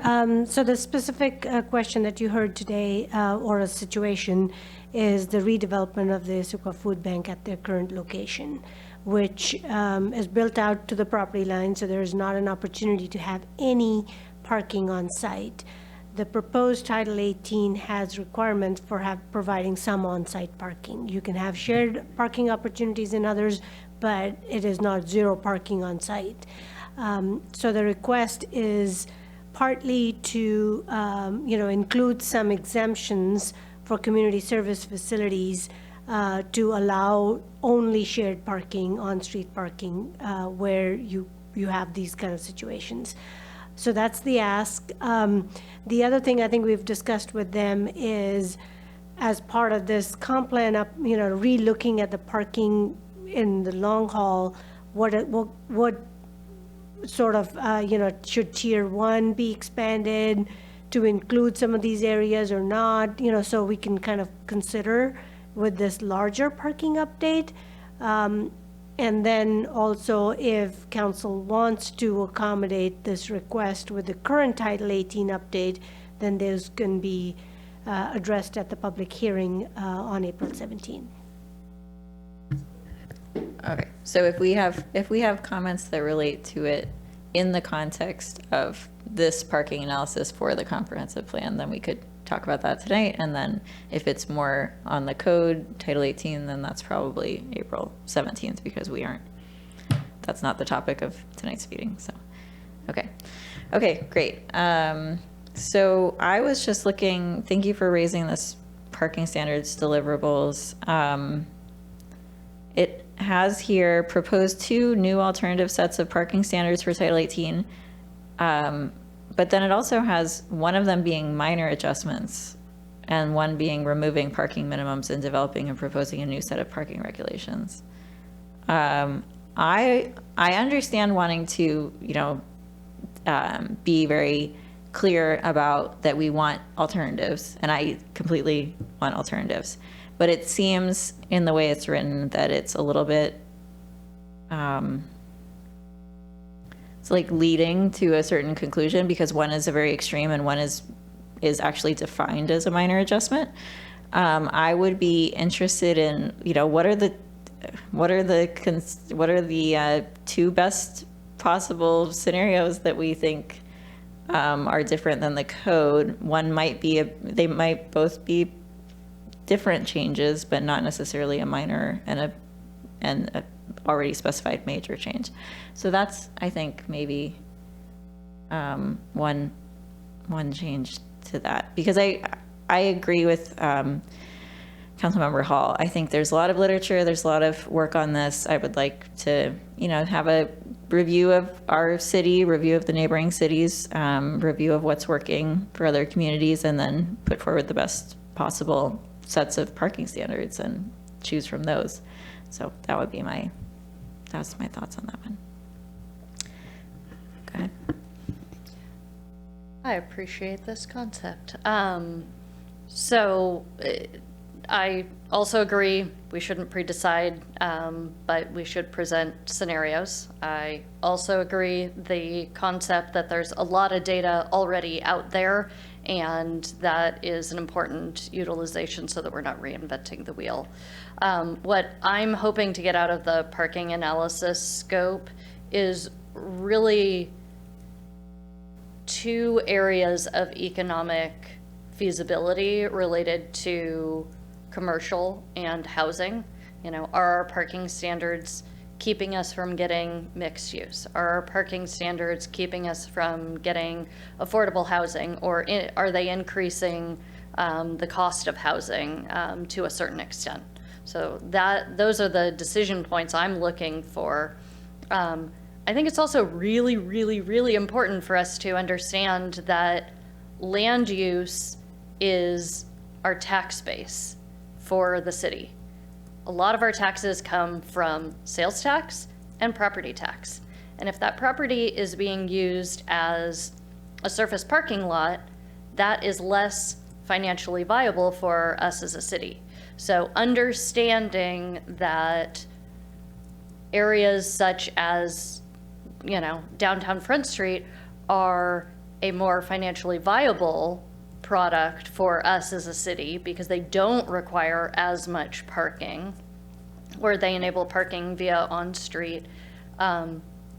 Really, it would be useful to be able to make decisions about land use, not only based on, can a private developer develop something, or can a nonprofit developer develop something, but also what's in the best interest of the city's financials, because we have a lot of obligations. And so understanding whether putting a big box store out there and surrounding it by a sea of parking, whether that is, less cost effective than something that has less parking, would be useful for us making good decisions that are taxpayer friendly.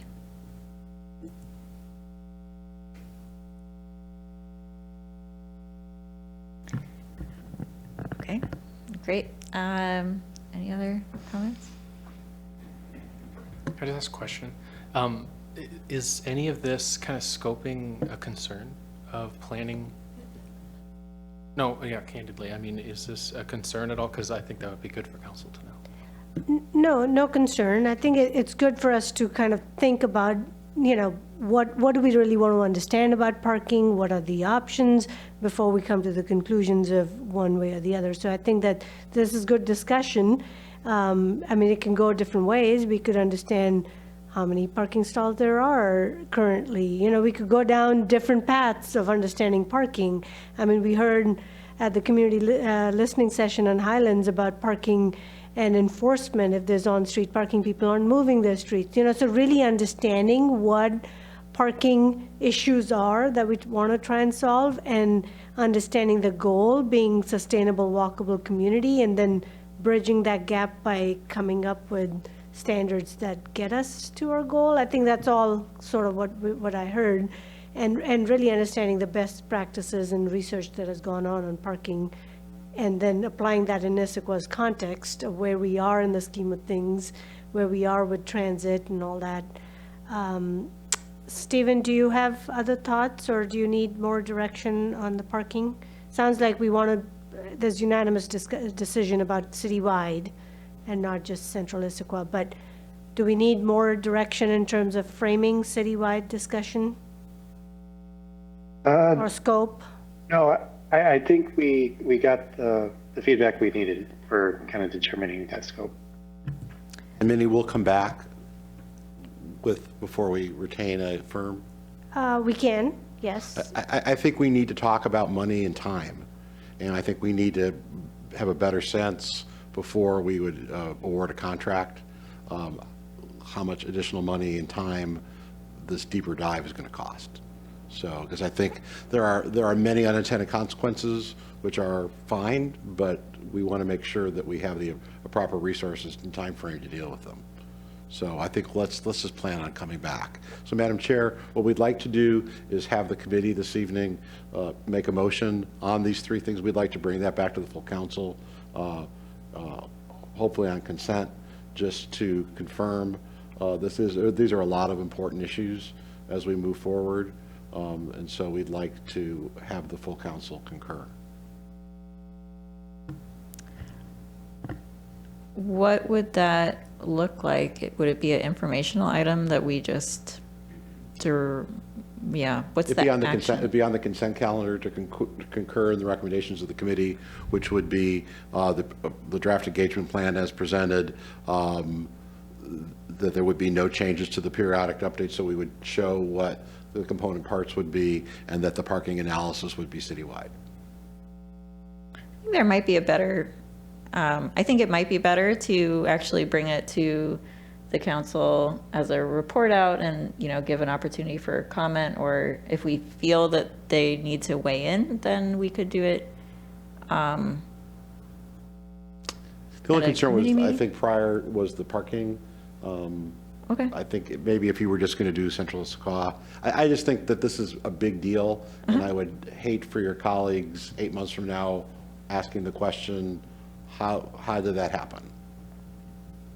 So if you're comfortable with the report out, again, if your colleagues aren't, I think it's unusual, you know, we make recommendations all the time, like on Title 18, where we had so many different steps and we didn't have things on consent that kind of like were formal concurrence on that intermediate step. So that's why I'm hesitating, but yeah, go ahead. Yeah, and I would just say on the parking analysis, I think the decision point comes down to understanding what the cost is, and cost, timeline, and scope. And so we've provided feedback on what we think is most useful in looking at that parking regulations.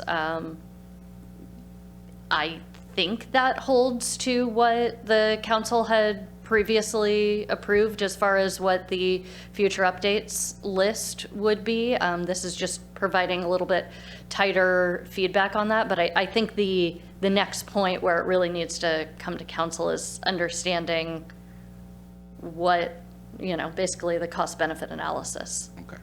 Again, you've had a pretty vigorous conversation talking about taking things away. We're convinced that it was okay to leave them in. These just seem like bigger decisions. If you feel your colleagues would be comfortable, then I just don't want to have an issue if there's a question on process later on.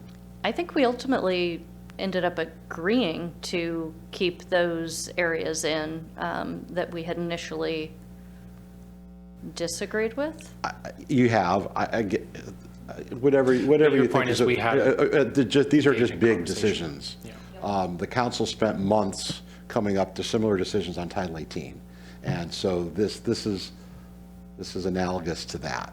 And so I'm just concerned that it took so many months to come up with framework for Title 18 and this not going back to the council. This is the framework for what, a year and a plus of work.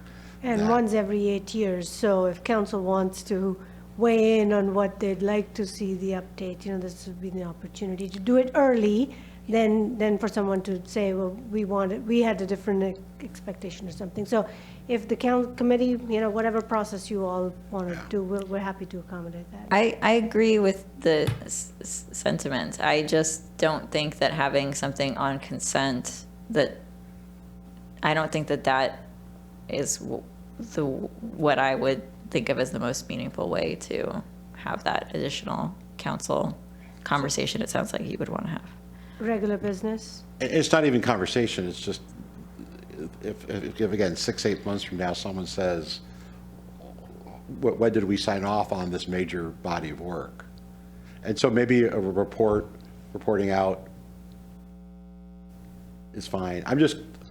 Again, we're still rather new in the committee process.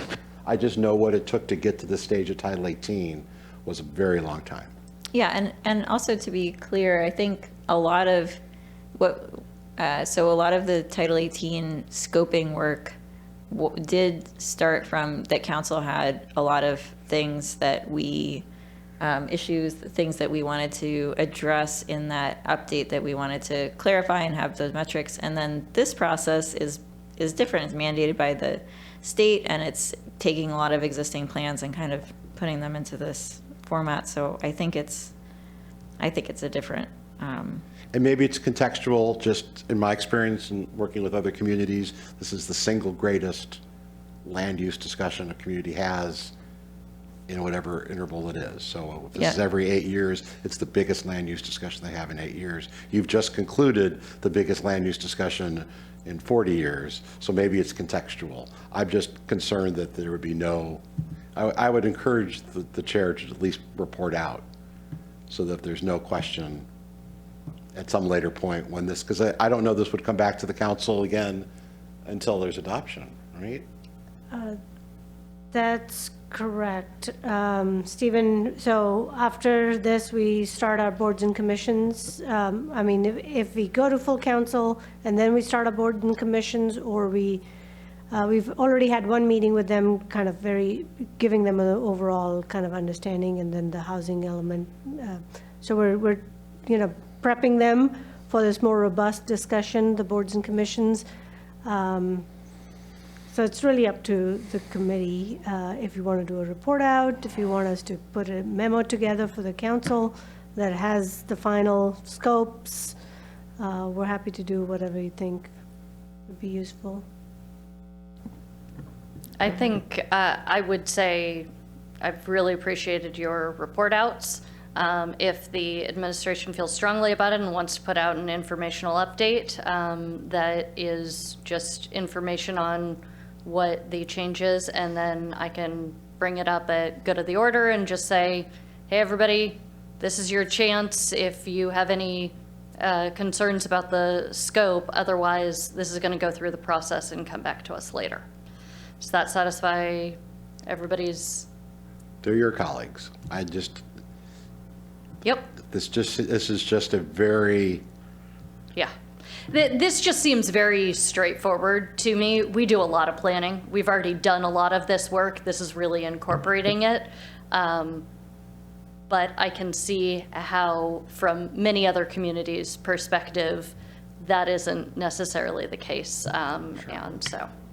Okay, so why don't I, at the next meeting, do my report out, and I will recap our whole conversation to the full council, and then I will raise it at good of the order if there are additional thoughts, and I can also flag it before the meeting. And then at a subsequent meeting, because I imagine that won't be ready for this next meeting, which is coming right up, the next regular meeting. Then the next meeting, it would be some informational update, but I guess it would be on consent, so we would be adopting it in some way, would be on the receiving it on the agenda. Does that sound good? sure. Okay, great. I think that addresses both the formalization and the actually giving council an opportunity to express their thoughts or concerns. I wanted to also just flag that I think we had a very similar conversation about what we want to do with parking when we looked at this in the context of Title 18. So, we went through the problems about it not being land's highest and best use, which was mentioned again this evening. Also dirty stormwater, and then aesthetic dead zones. And then we talk about walkability and all of those different issues. So I think that those are the issues those remain my concerns. We did do a light revision of the parking code, but I still have all those same concerns and would want them evaluated in this parking study. And I'm interested to hear what the costs of doing this analysis are, but those are my concerns. Go ahead. So what would this follow-up informational update memo on consent look like? Would it just be kind of like some of the material that we've seen tonight updated, or? I think we would just summarize what was concluded here, just for the record. Again, this is an enormous process. I think it's a good point, though. I just want to make because sure as all of your council, we've talked colleagues a lot are about fully. parking, and there's at least one council member who recently has brought up a new viewpoint about parking too. So we need to make sure that we're all in the same loop about this issue. So no, I think that's a good point. So then what we settled on an informational update / bring up any questions or concerns at good of the order, and then a consent item at the following meeting. Sorry. Yeah, right. So it would, because I think that's just how the timing would be anyway. So I will bring it up at our next meeting and flag it for discussion. Then we can have that discussion and any concerns, and then we can have on consent.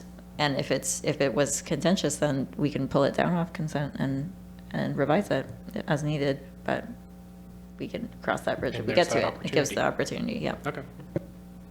Thank you. Okay, great. One thing that I just wanted to clarify is with my questions on HB 1099. I just wanted to clarify that I am interested in adhering to the principles of that. So that was the climate change in comprehensive planning.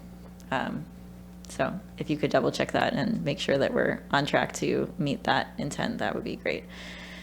And that was my last point on this topic. Do you have any final thoughts or things? No? Okay, do you have what you need from us on this topic? Okay. Great. That concludes this topic, which is our second of 2 topics. Are there any announcements? All right. I guess I can announce that the full council is doing a listening session on Thursday. Is it 6 or 6:30? 6:30. I believe it's 6:30. 6:30, fantastic. I'll be there early, but at the Atlas apartment lobby. And it's just an opportunity for us to hear from the kind of Central Issaquah community and be able to talk to them about what's going on in the area and understand any concerns. So we welcome the community to that.